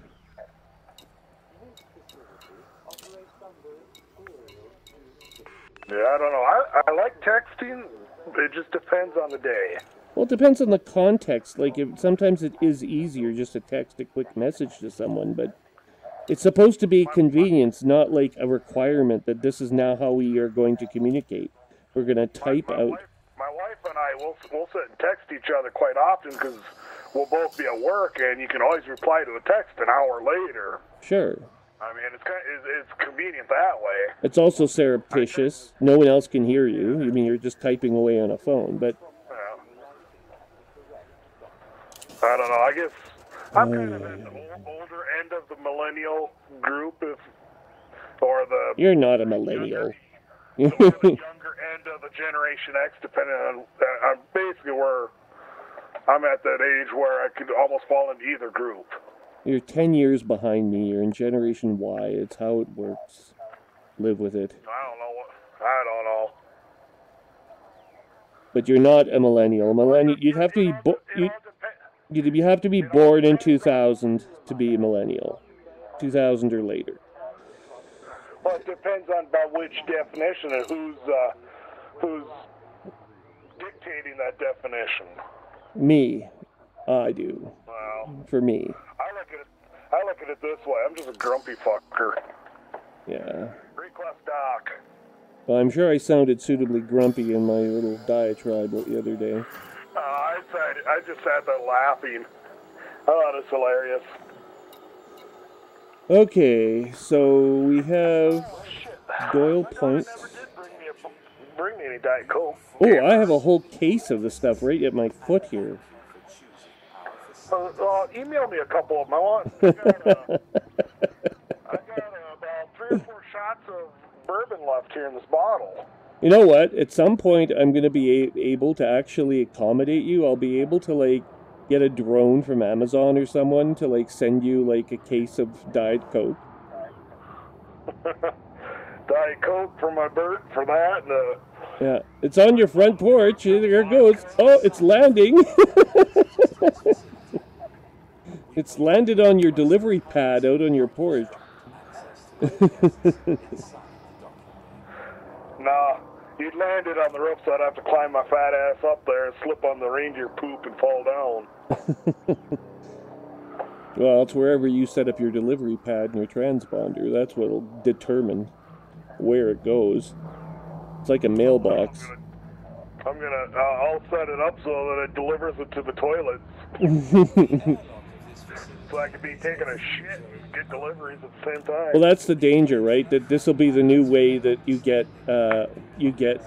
junk mail, right? So there'll be companies that will start paying for like just random deliveries to your house, and you'll have drones like queued up in line above your house during the day, trying to land like all kinds of free but useless shit on your front lawn.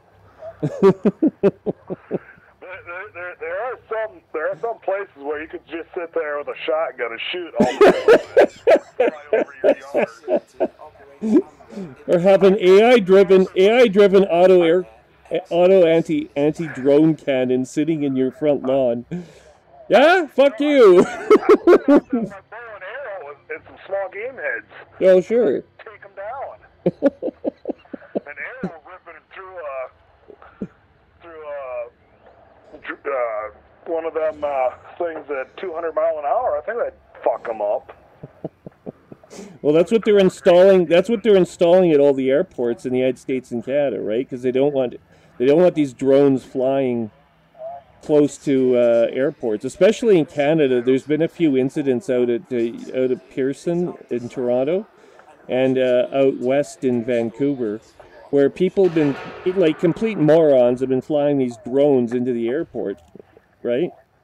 And it interferes with air traffic control, so it's not safe, right?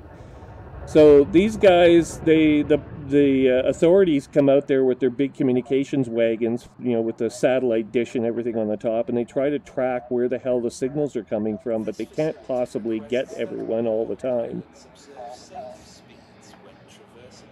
So they're talking about installing defenses that will like shoot these stupid little things down. Well, I think that's what it's going to end up coming to, like around here. Yeah. Because, I mean, there's all kinds of legislation that's going into effect.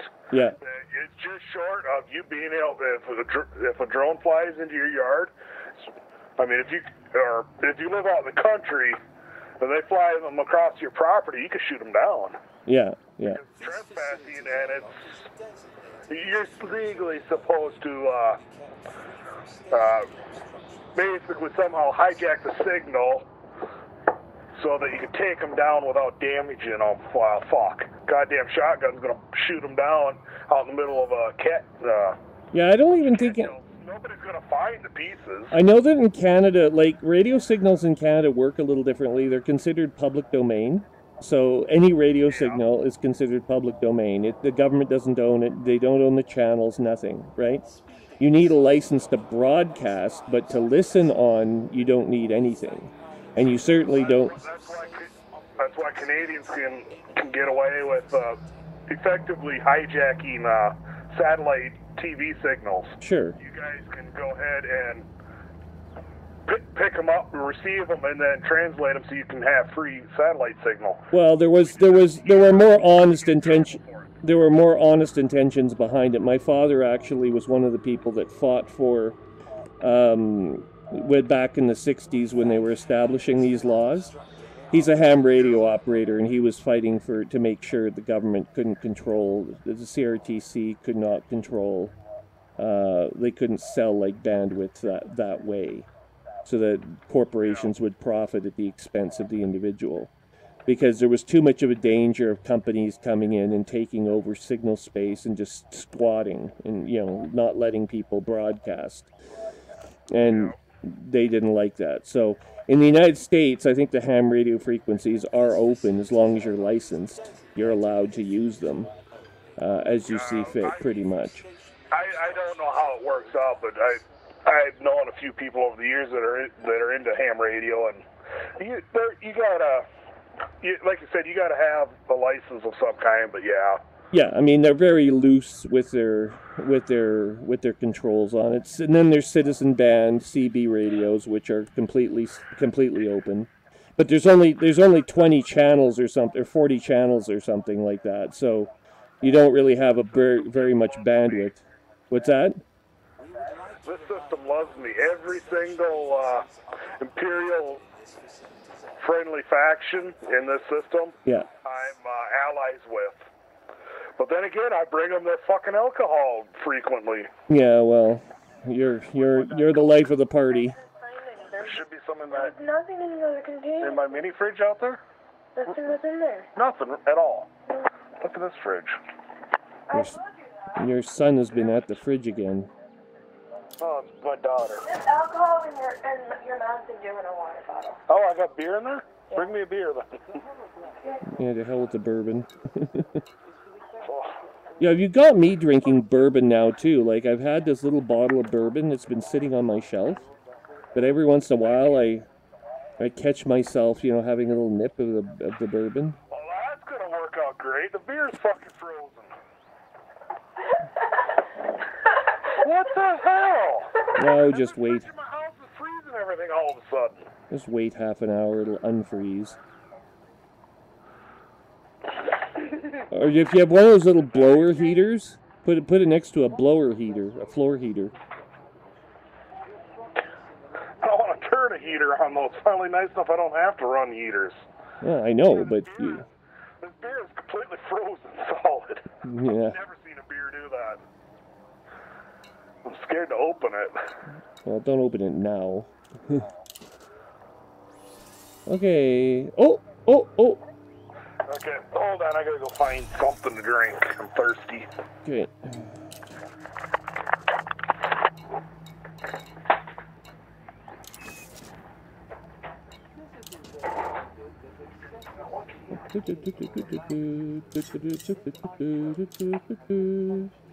Aha! Progenitor cells. Okay, back here, and commodities. Progenitors.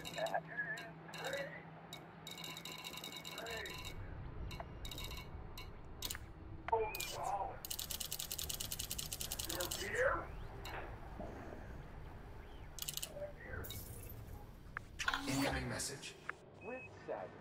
Oh, we sold them at Danforth. Not that it really matters, but...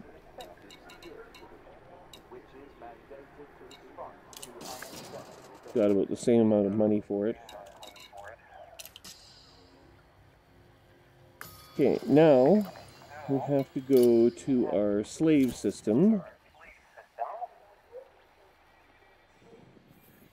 We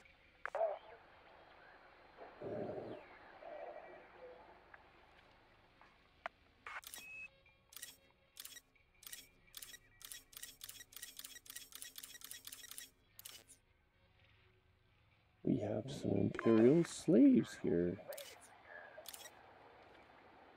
Yeah.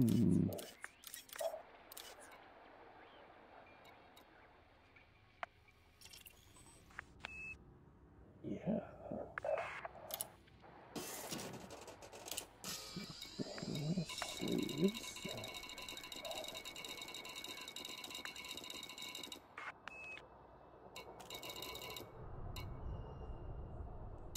Well.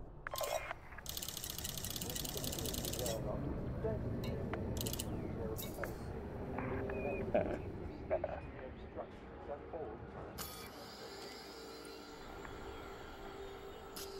That's fine. And we still need to go to the other system.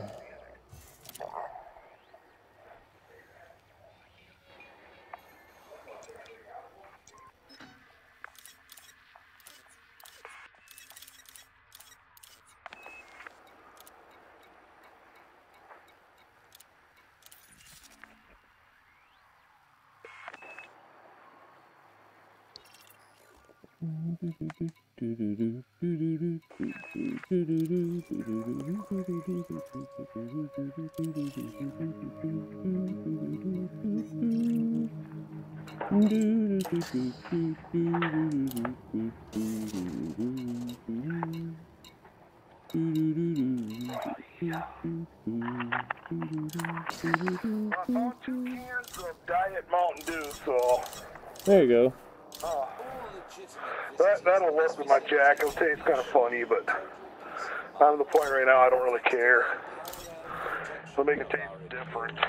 Imperial Cutter. No. I don't know. Everyone in this part of the galaxy wants to sell you an Imperial Cutter for 208 million credits.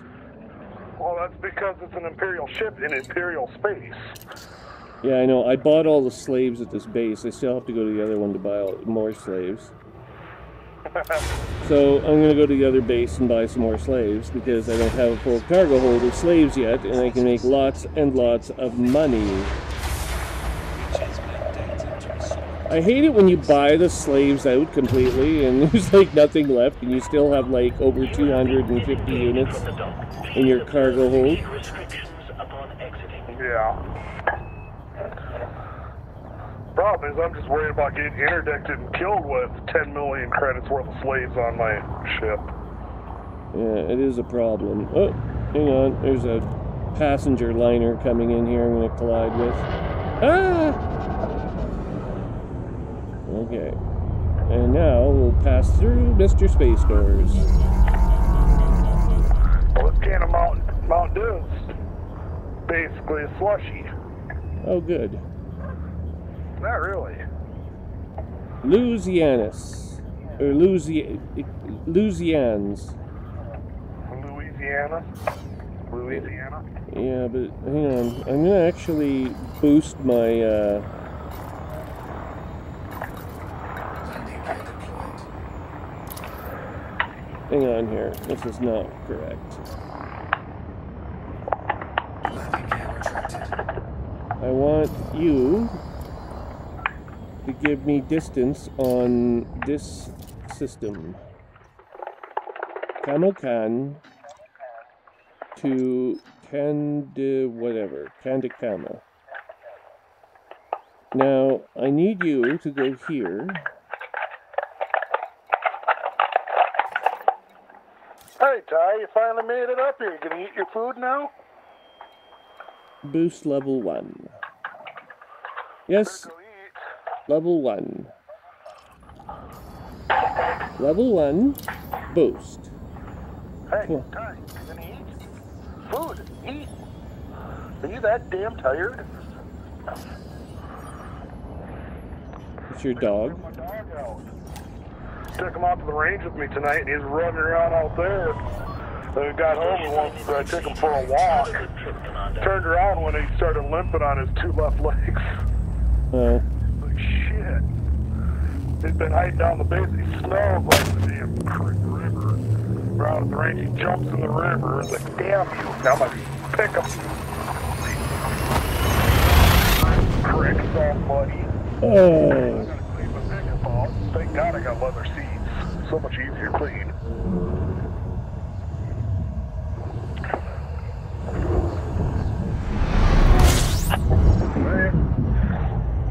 Jack Daniels and Diet Mountain Dew isn't quite the greatest. Maybe you should just drink the Mountain Dew and wait for the Diet Coke to thaw out. Well, I don't have any Diet Coke. One of my Diet Mountain Dew... Or your beer, I beg your pardon, your beer. Oh shit, I'll be waiting a week for that to thaw out. No.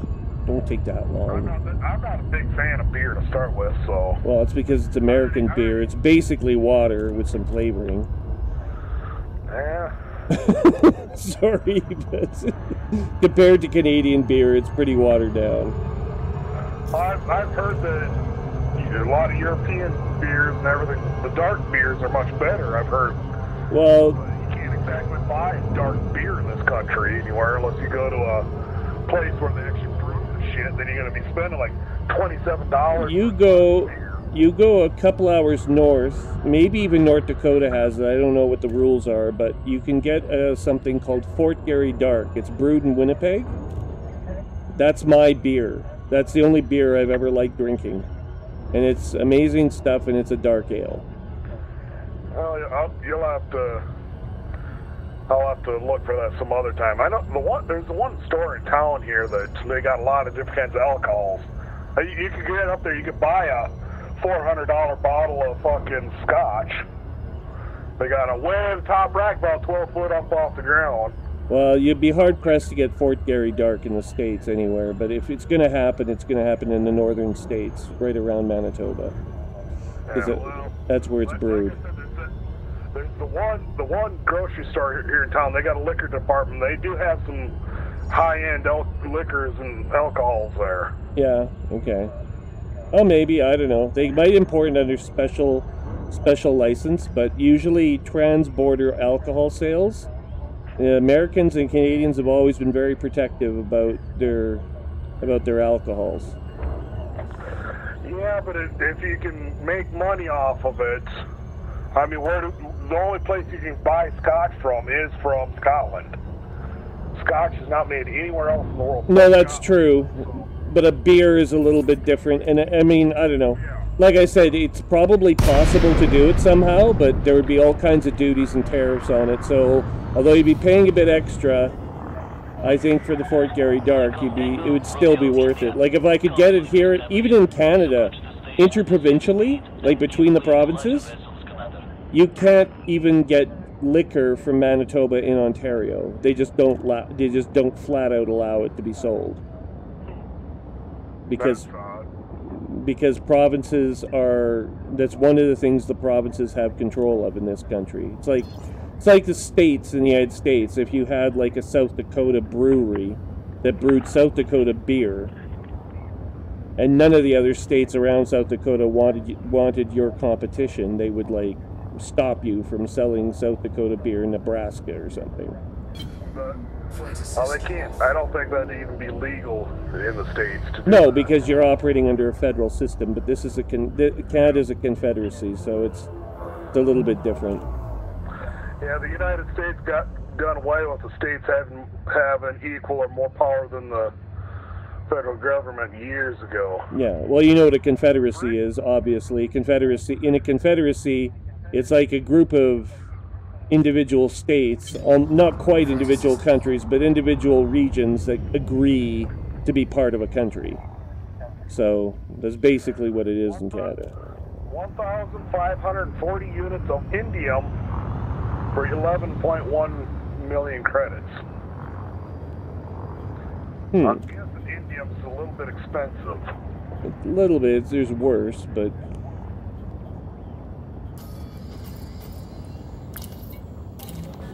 Okay, we're coming into Pennington Hub now. Landing permitted. Cleared for landing on docking bay 02.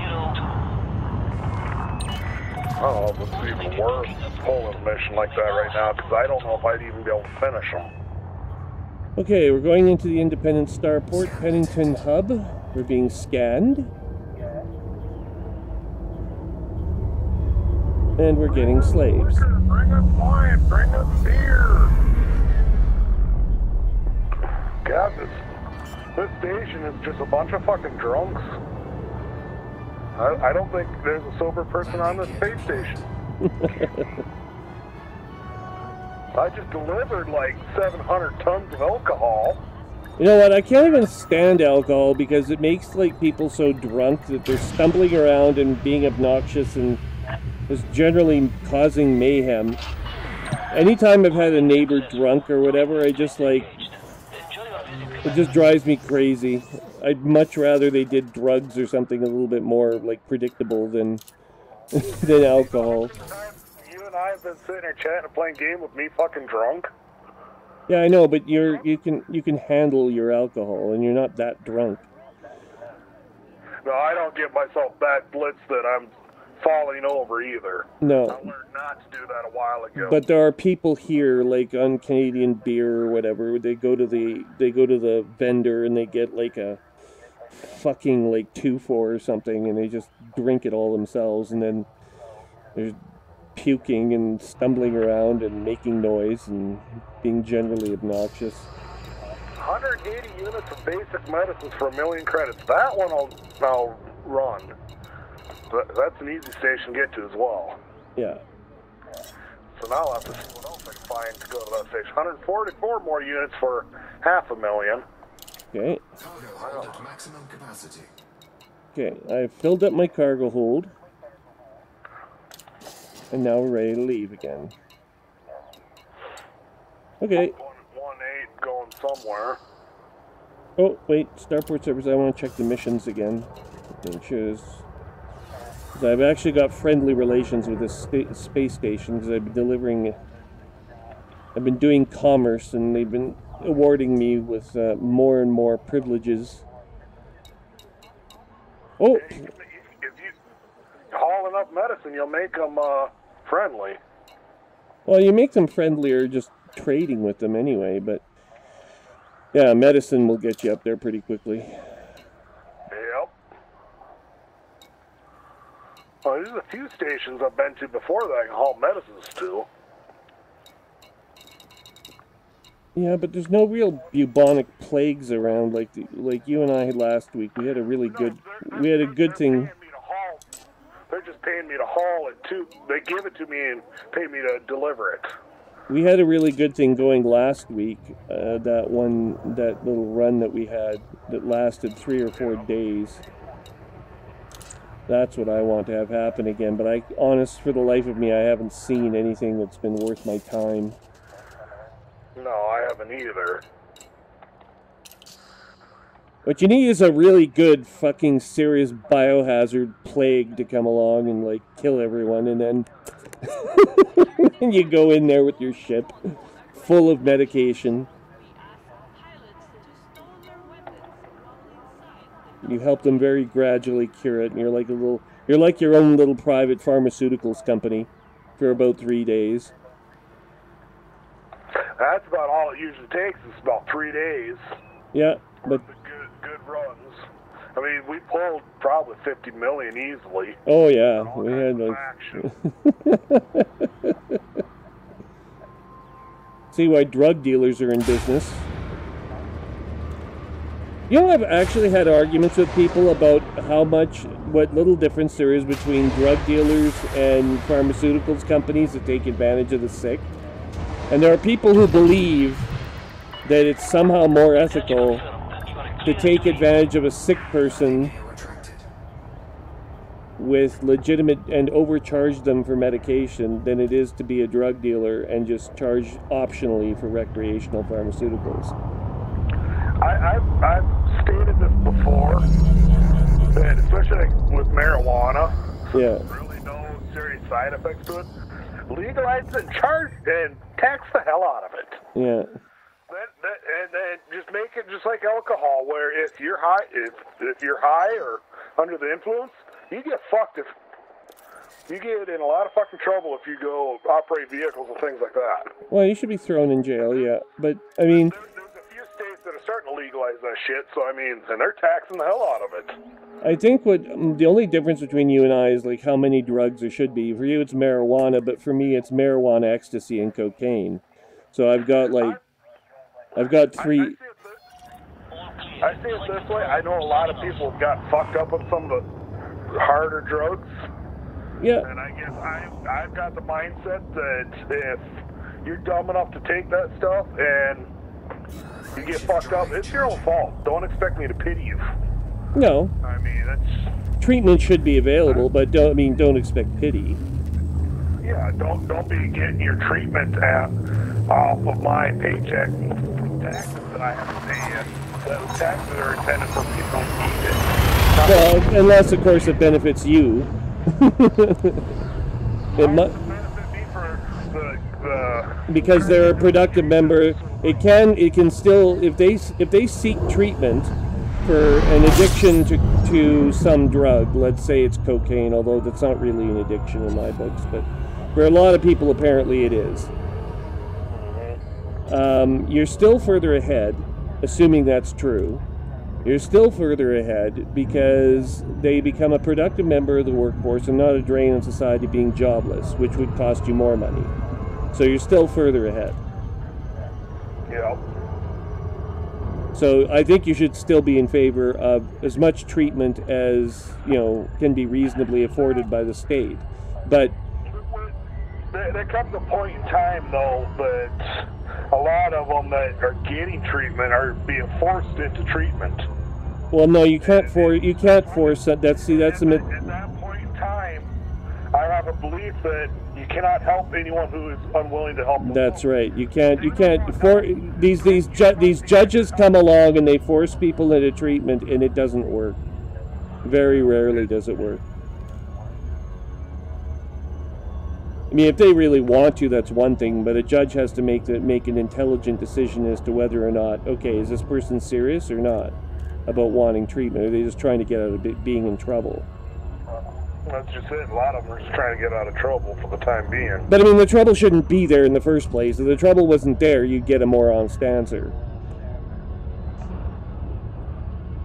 If they're just going to spend some time in the tank or whatever the equivalent is for being caught inebriated in public. Deliver 5,000 units of basic medicines for 943,000 credits. For how many? Hell. Oh, that's useless. For 900,000 credits. No. I just pulled 2 missions to the same station for 180 tons of medicines for a little over 1 million apiece. I know, it's silly. I'm going to give you 2 million credits to deliver 360 tons. And you want me to deliver 5,000 for half that? Hell no. They're just you have to have a few silly missions in there, I think, just because. I wonder if this one system isn't having some kind of a meltdown, or because there's all kinds of missions that haul large amounts of medicines there to that system. Oh, there we are. I was trying to find a planet here. Hang on. I'm gonna spin my ship around and figure out where the planet is. Dude, if you lose a planet, you got some serious issues.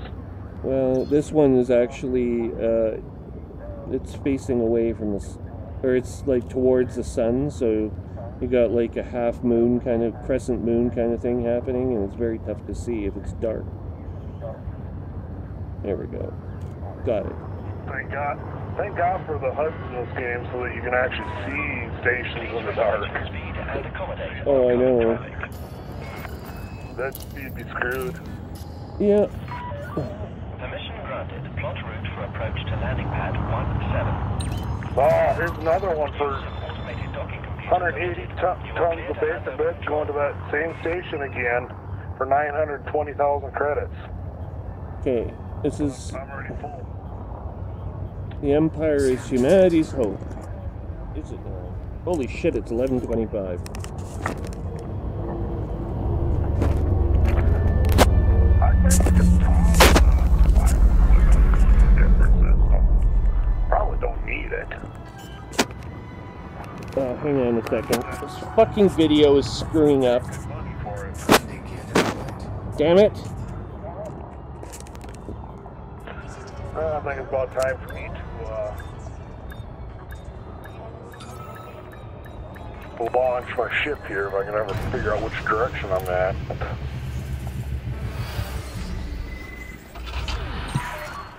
Safe and secure. Alight when ready. The Imperial Flight Operations Bureau wishes you... Doubt I got shit for medicine I can pick up here.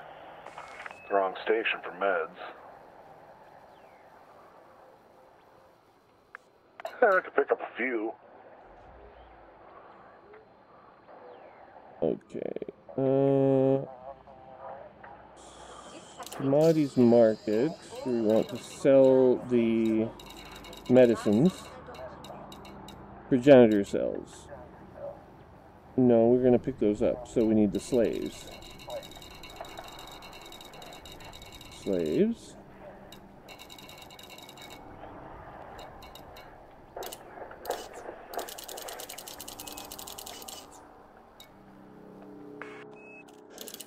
$2.3 million in profit. Dude, it's already... Shit, it's 10:30 at night already. I know, I'm going to have to go soon. Yeah, by the time I get home and actually able to log on, it's time to go to bed almost. Well, you can burn off a lot of time just being in this game. Yeah, I've done a lot of that this winter in video games in general. Winter is one thing when it's summertime. I just, like, when you were gone, I didn't even bother emailing you, although I have your email address, because I thought, well, you're just busy with your summer activities now. Yeah. Yeah, you could always email me. I'd probably get to it eventually. Yeah, I mean, sooner or later. But it wasn't, there's nothing urgent for me to talk to you about at the moment, so... Yeah. Well, you could always text me. You could pretend to be a millennial and text me. Progenitor cells. There we go. Yeah, I need to log into Defiance one of these days. My clan there has decided to make a Facebook page. Oh. Since I am a high-ranking officer in that clan, I should probably log in more often, but... Well, what do you think about this? Let me just get your view on this for a minute. What do you think about this squadron idea later this year? Like, it'll be probably launching sometime in late August, early September, so it'll be fall time. I'll be hunting about that time, so I will not be on much. So we won't be able to organize any kind of meaningful squadron. Well, I want to let them work out the bugs anyway. It won't be until about the middle of January before I'd consider getting into things like that.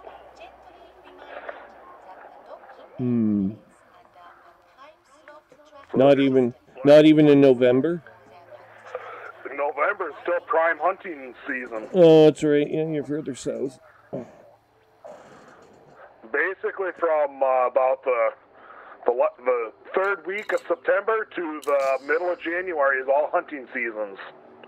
All kinds of hunting opportunities around here. Just a matter of what do I want to hunt today, or what can we find easy to hunt?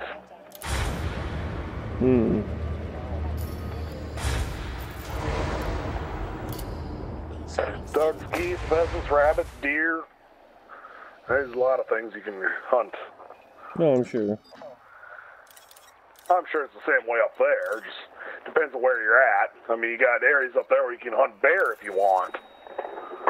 Yeah. Well, I don't know. There haven't been too many... I haven't heard of too many... hang on a second. Crap. Well, I've ran into people that hunt bear up in northern Minnesota. Sounds like it'd be really, really fun. Hang on a second. Bear brought you there and he turns to eat your ass. Be my luck. Bear would make a snack out of me. Oh, God. Let's move up. By the Emperor's decree. Landing gear retracted. By the time you get around to buying the Anaconda, you can just buy yourself a cutter. I might buy both, you realize. It's sort of the idea.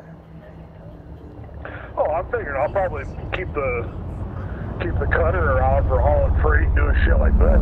A lot of the top of the line players right now, they have fleets, right? They have ships all over the bubble. They can transfer themselves from one place to another fairly quickly. And I mean, they're doing things like there's the Small Worlds mission is about to start right now. This is where you get a small craft and you have to race with a bunch of other people out to, I don't know if it's Beagle Point or some other place. The map has been posted already on Canon for a while. Yeah. And you go out there and you win a bunch of money for doing that. if you finish in the top 50 or whatever. There's going to be thousands of players that will start. Thank you, Commander, and have a splendid journey. Yeah, these are players that have also been playing long enough that they've gotten all their ships and they're all outfitted and engineered the way they want them. We're still trying to buy ships and engineer them. Yeah, but these are small ships with cheap engineering upgrades, right? So, like, I mean, how much can you upgrade a Cobra Mark III? You can only go so far, right?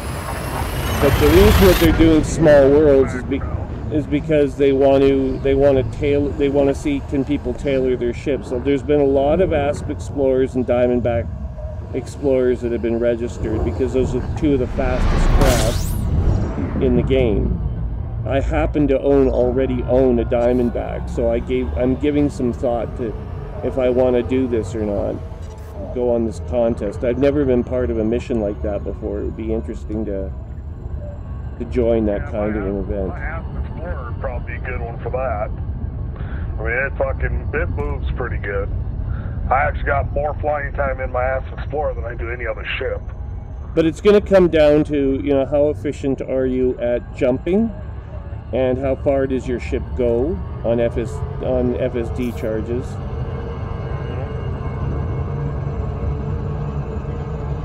No, with my Explorer, I can jump into a system, basically suck fuel off the star. Oh yeah. At the next target and jump. It don't take much. Well, I've got a fuel scoop on mine as well. It's highest class for that type of ship. I think it's a class 4 or something, but it will go 52 light. It goes 52 light years now with the upgrades I have on it. So that's quite nice in terms of jumping. And if the next step, of course, it's the other thing. The other thing is, do you know how to use the white dwarfs and the neutron stars to move faster than everyone else? If you locate, I do not know.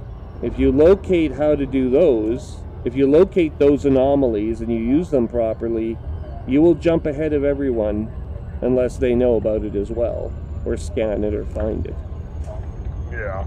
Well, I know it can be done. I've never tried to do it. I don't have any... one of these days I get bored, I'll probably set up my Asp Explorer to go do that kind of shit, go do some exploring, but right now I want to get my cutter set up. Yeah. Nice to have a ship that I could go play in the Thargoids with. And I've read some forums where you can do that with a cutter because you can put such high levels of shields on them. Yeah, well, if you anytime you want to go beat the crap out of a bunch of Thargoid probes, which are susceptible to human weapons, you let me know, and we'll go give them a what for, because I'm certainly capable of blasting the shit out of them. I damn near took down a Cyclops in concert with 3 other people, but it won in the end. We had to run away. There's a video on YouTube that I didn't actually watch it, but the description said that somebody soloed a Cyclops with a cutter. It can be done, yeah. It's engineered beyond what mine is, but it'd be nice to have a ship built to do that kind of shit. I don't know if I'd do it with a cutter or just set this up for deep exploration setup. Just get an Anaconda and set that up. The ship of choice to take out a Cyclops as a solo endeavor is the Anaconda. Yeah. So I'm thinking eventually I'll probably get an Anaconda and set that up for combat, and then I'll have big ships for doing certain things. Yeah, just because it's like a giant cylinder with like weapons all over the place, every angle covered, you know, like yeah. It's very tough to compete with that. Your cutter will definitely give it contest, but a lot of its weapons are forward facing, and I don't know why this is an elite, but a lot of the ships only, like, it's as if you have to aim at your target in order to use weapons. And when you've got turreted mounts and you've got a computer that's quite capable of shooting at other targets for you, why the hell you wouldn't, like, provide more ability for your weapons to automatically track, target, and destroy hostile ships. But if they're at certain angles, they'll usually still take them on. the other ship, of course, is that you can use is the Corvette. If I get a Corvette, that's going to be set up for one sole purpose, and that's to be sitting 8 kilometers out and shooting at a fucking farragut to destroy them.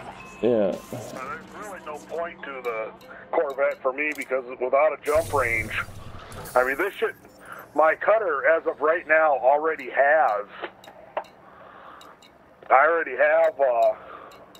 like 30 light year jump, something like that, or right around there. Yeah. Okay, I can max out at 30.86 light years right now. My jump range, and right now, when I'm fully loaded, is 21.4 light years. Okay. So, I mean, Well, I've upgraded my Type 9 recently to go 18 light years now, fully laden. Like that's with 560 units of cargo. yeah. So Well, I've got 704 tons of cargo on me right now. that's pretty and good. I can jump 21 light years. So, I mean, that's one of the reasons I picked this ship. So I decided I wanted the ship. It just I can do carries. a lot of freight with it. Yeah. I've seen on forums, people can get these to jump like about 37, 38 light years and use them for deep space exploration missions, but usually they're hauling a lot of fuel and they're in a big ass convoy. Yeah. Well, you don't have to. I mean, you as long as you've got the proper repair tools with you, including the repair limpet and the ACMU. Yeah. The field maintenance unit, AFMU. I'm sorry. You can go outside the bubble and you can meaningfully explore whatever the hell you want, and any threat that you blunder into somehow that takes your ship down, you can always fix it. Some point in time, my trade rank, I'll get elite for trade rank, and then I'm not going to have the desire to sit and do all the trading. Then I'll start working probably on the explorer rank and get that built up. Combat will be the last one, because by the time I get to combat, hopefully I got money to get ships actually built to do combat. The one thing I'll say about exploring, you don't encounter a lot of hostile forces in exploring, if ever. Like, once you're 5,000 light years outside the bubble, there's no one out there.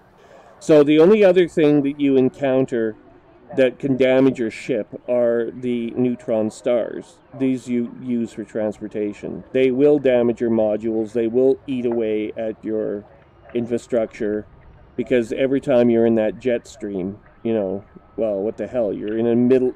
You fly your ship into the middle of a deadly anomaly. Of course, you're gonna suffer some damage. And for some reason, I didn't.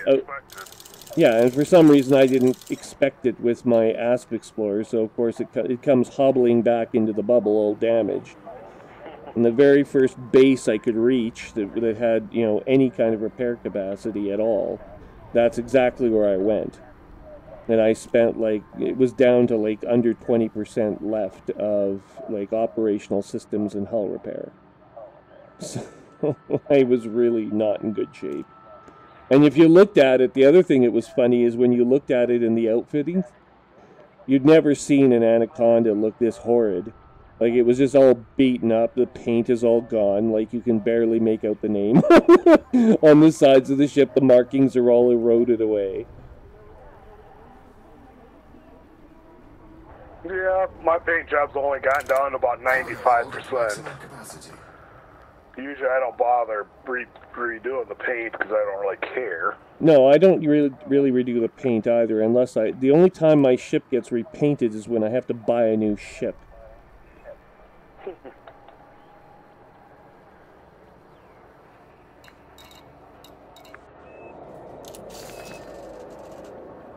Current state, outbreak. Oh, where's that? HIP 5623. It's 5 light years from Cubeo. Ooh, that's a target. And it's a tourism station that I'm at DRS ring. Everyone in that whole part of the galaxy is going to get infected with any luck. Because it's tourism. The problem is they're not really paying shit for the medicines right now. Oh, they will. Just give it a day or two. Let it sit there. You have to. Right now they've got a demand of 14,000, and they're only paying 315 per. There's not enough people sick yet, but as soon as it goes into a full blown like pandemic, then you can go and So maybe we'll get lucky. Maybe we'll get lucky this weekend when I won't be able to play. Yeah, but I have to move on Cubeo at some point because I need at least a few merit points. I have to take at least one cargo hold of shit in order to maintain my level 1. I can't sit here at 0 merits and like just do nothing. I don't think that's a good idea. I don't know what'll happen, but I'm sure it isn't good. It'll be sometime on Sunday when I can start buying shields. Yeah, for me it'll be a Friday the following week. A Thursday or a Friday the following week. Yep, but I am rank 3, so Sunday hits, guess what I'm buying? The Prismatic Shield of Invulnerability. An outbreak has occurred. An outbreak has been suppressed. A warning for a potential outbreak has been issued. Warning, outbreak. Lockdown is currently active. Looking forward to an economic boon. A warning for a potential outbreak has been issued. Expecting civil unrest in the near future. This station's gonna have, or the system's gonna have some major issues. One can only hope.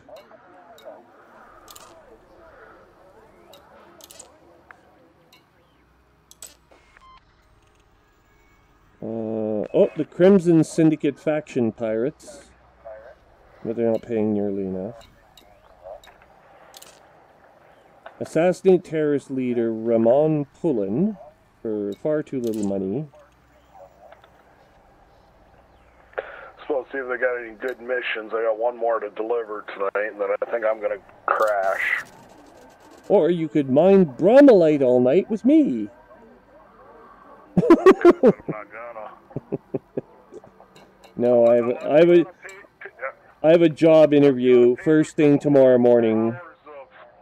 The whole 4 hours I have to be at work tomorrow, unless you're gonna pay me to skip work. I have a job interview first thing tomorrow morning. So I'm not going to be on here any longer. I have one more mission to run and that's it. I'm gone.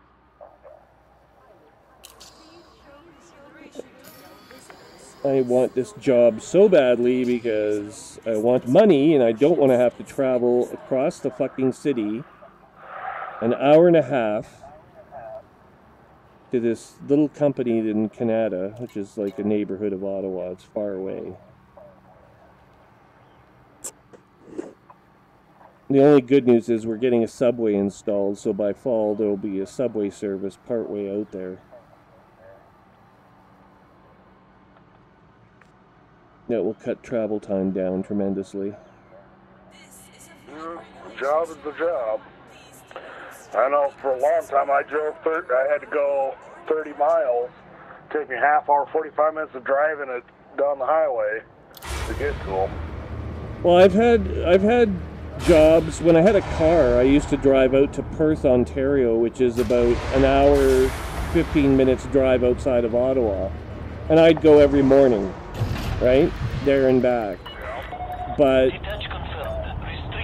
it wasn't pleasant, and they offered me another job after my first term was completed, and I declined. The company went on to be very successful. I should have stayed with them, and they got an office opened up in Ottawa less than a year later, but at the time they didn't know about these plans, and they probably wanted some bullshit demonstration of commitment, and I was just like trying to get like things moved a little closer to home. But no. That's the one thing about employers that I've never quite agreed with is they got the idea, well, you gotta show some long-term commitment. Dude, I'm trying to raise a family, and it's an inconvenience to work for you, and you want me to commit to you? I know where I work now. The second interview, one of the guys asked me, well, what is your 5-year plan? I look at him, I'm like, dude, I'm married with 2 kids that are junior high age. 5 years from now, I'm going to be looking at them graduating high school and moving out on their own. I really don't know what the fuck I'm going to do 5 months from now. Yeah. Are you worried about 5 years? Yeah. And I said that politely. Yeah. And I'm like, I have no clue what I'm doing tomorrow, let alone 20 minutes after we're done with this interview. I don't worry about what's 5 years down the road because that don't do me any good. Well, there's certain jobs that makes more sense than in others, but I mean, for a machinist who's just supporting his family, a 5-year outlook, I mean, was he expecting you to say, I'd like to become management or something? Like, I mean, you don't... As far as the company I work in, the machine shop, I have no reason to get into management because I don't have the required skill set to go that direction. And on top of it, I probably get paid almost as good as management to be basically sit in the machine shop, make prototypes and stuff like that. Yeah. I do short run production work. Well, the other thing is you can enjoy... The other unacceptable answer is, oh, I enjoy what I'm doing, so I'd like to do this for the rest of my life. I mean, if you said that to someone, they would probably think ill of you somehow. Your average machinist, generally, very, a lot of them, especially the older ones, are very arrogant and conceited. They know they're good at what they do, and they don't take crap from anyone about it, about anything. I try to avoid that mentality because I look at it this way. I do this for a living. Yes, I enjoy it, but this ain't my hobby. Yeah. I don't do this kind of stuff for a hobby. No.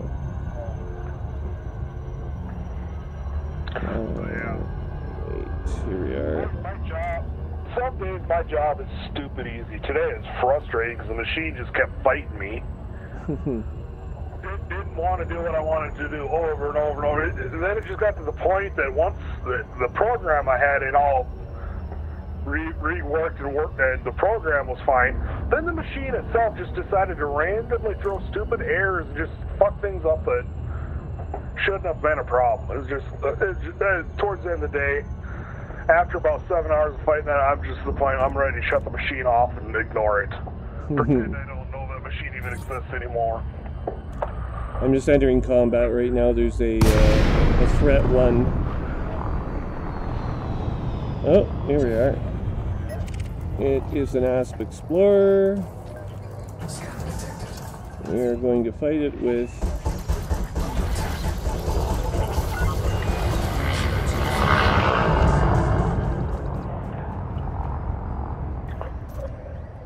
Deploying fighter. You got it, Commander. Deploying the ship. There it goes. Fighter is prepped and ready to go, Commander.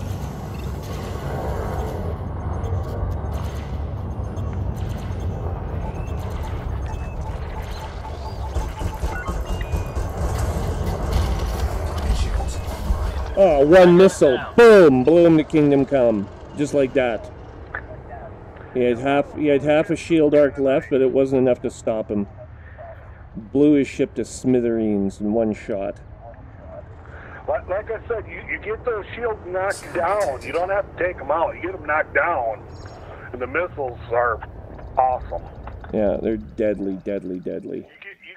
Like I said, my Asp Explorer, I can take out a lot of those fighter ships that are more maneuverable than me. But I've also got my Asp set up so that I can spin that fucker around pretty quick.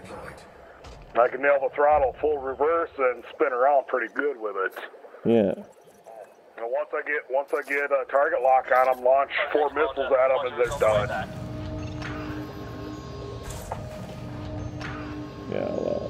this battle was over before it began anyway, but I was even debating should I launch the fighter or not. But I always launch the fighter because it's a key part of the freighter's defense.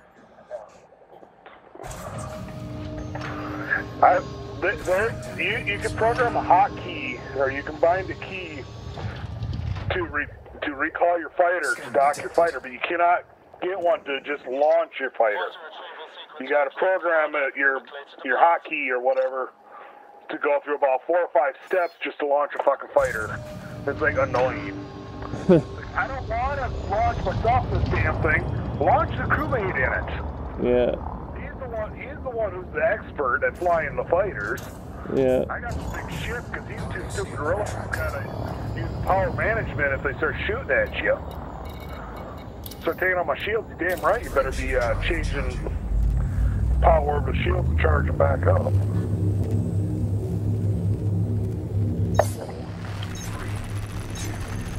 Oh god. Well, did I tell you about my drive failure, or my old system drive that I replaced with a solid state drive just suddenly decided to resurrect itself and come back online, and then it wouldn't let us. Yeah, you were talking about it the other day. It's just acting really odd. Yeah, it's still, well, I don't know. It's still behaving. I'm still running off the old drive because I don't have time to fuck around right now with, like you with your machine. I mean, I just don't have time to like fuck around with this thing and like make it do what I wanted to do. When you're at work getting paid to figure it out, that's one thing. Yeah. But if it's stopping me from playing Elite, I just can't deal with it anymore. I'm like so addicted to this freaking game. Oh, you're under attack. Yeah, I'm getting interdicted. Who's gonna find out interdicting a cutter ain't gonna work that easy?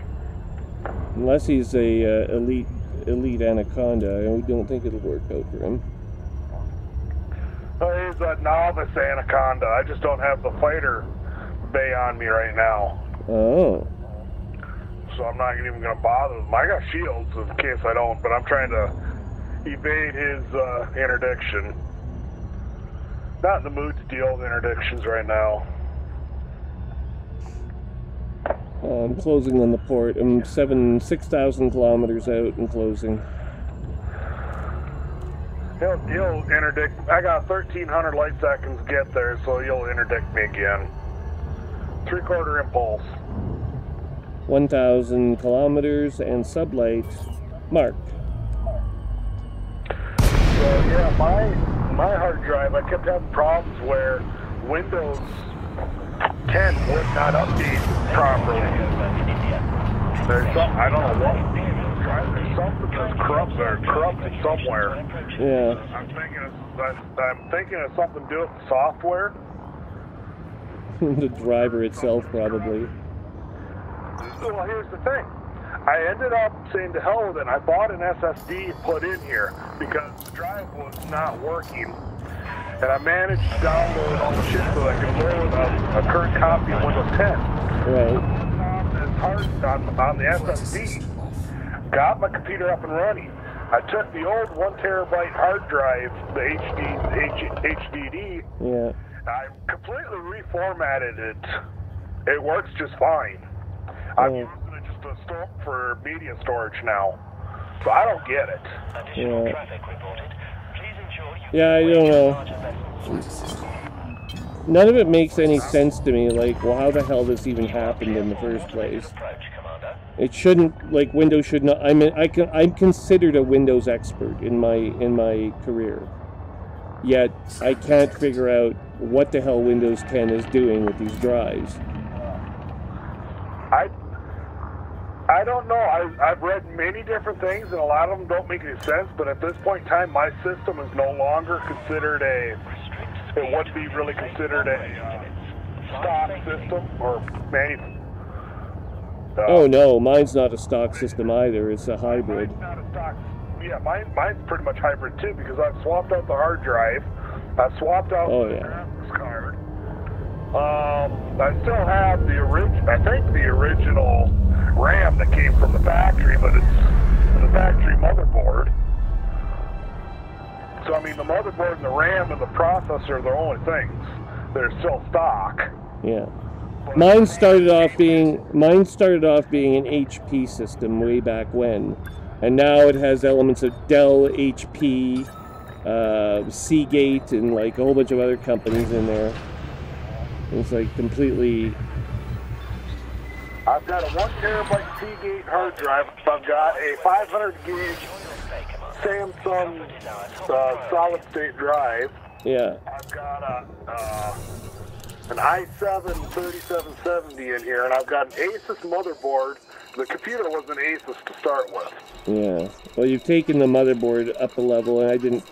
For me to do that would cost quite a considerable amount, and I've got other things to spend my money on. Well, you've got a lot more RAM than I do. I'm maxed out at 8 gigs of RAM.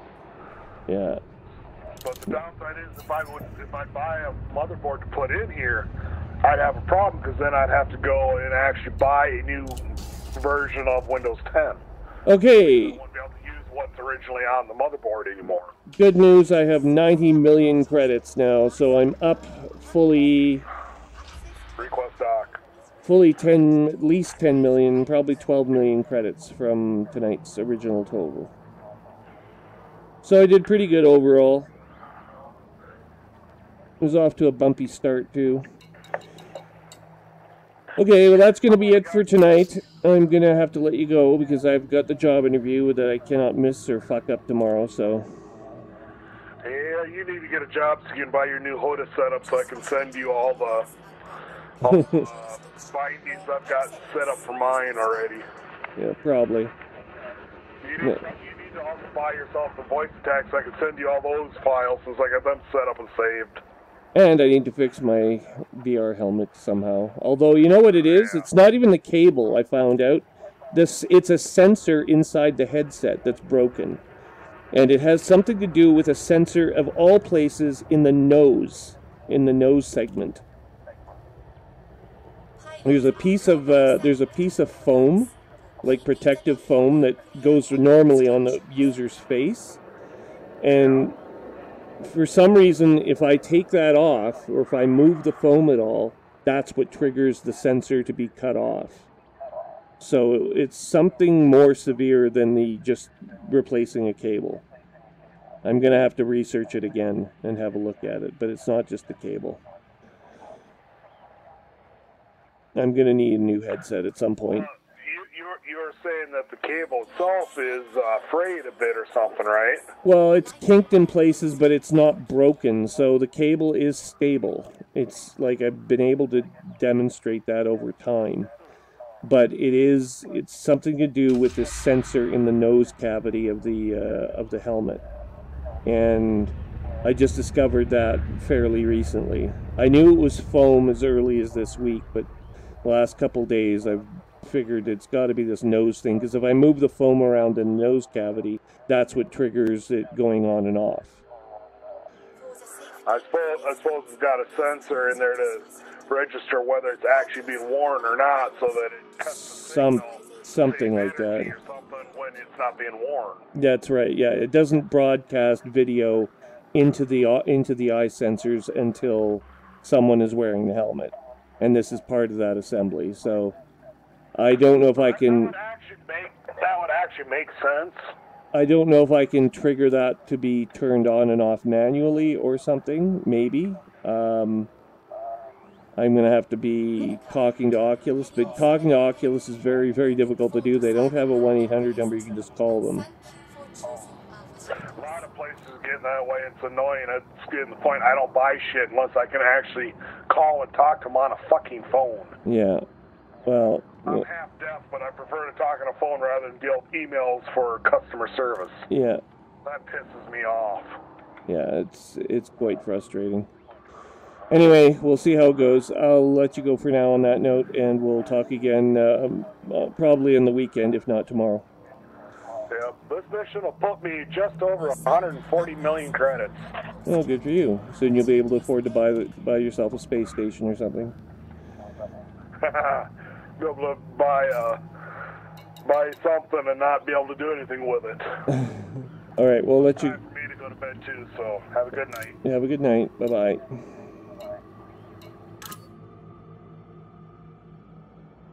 All right, everyone, you heard me. It is 40203 Zulu at Wilson Port in the Agarla system on the 11th of May, 3304.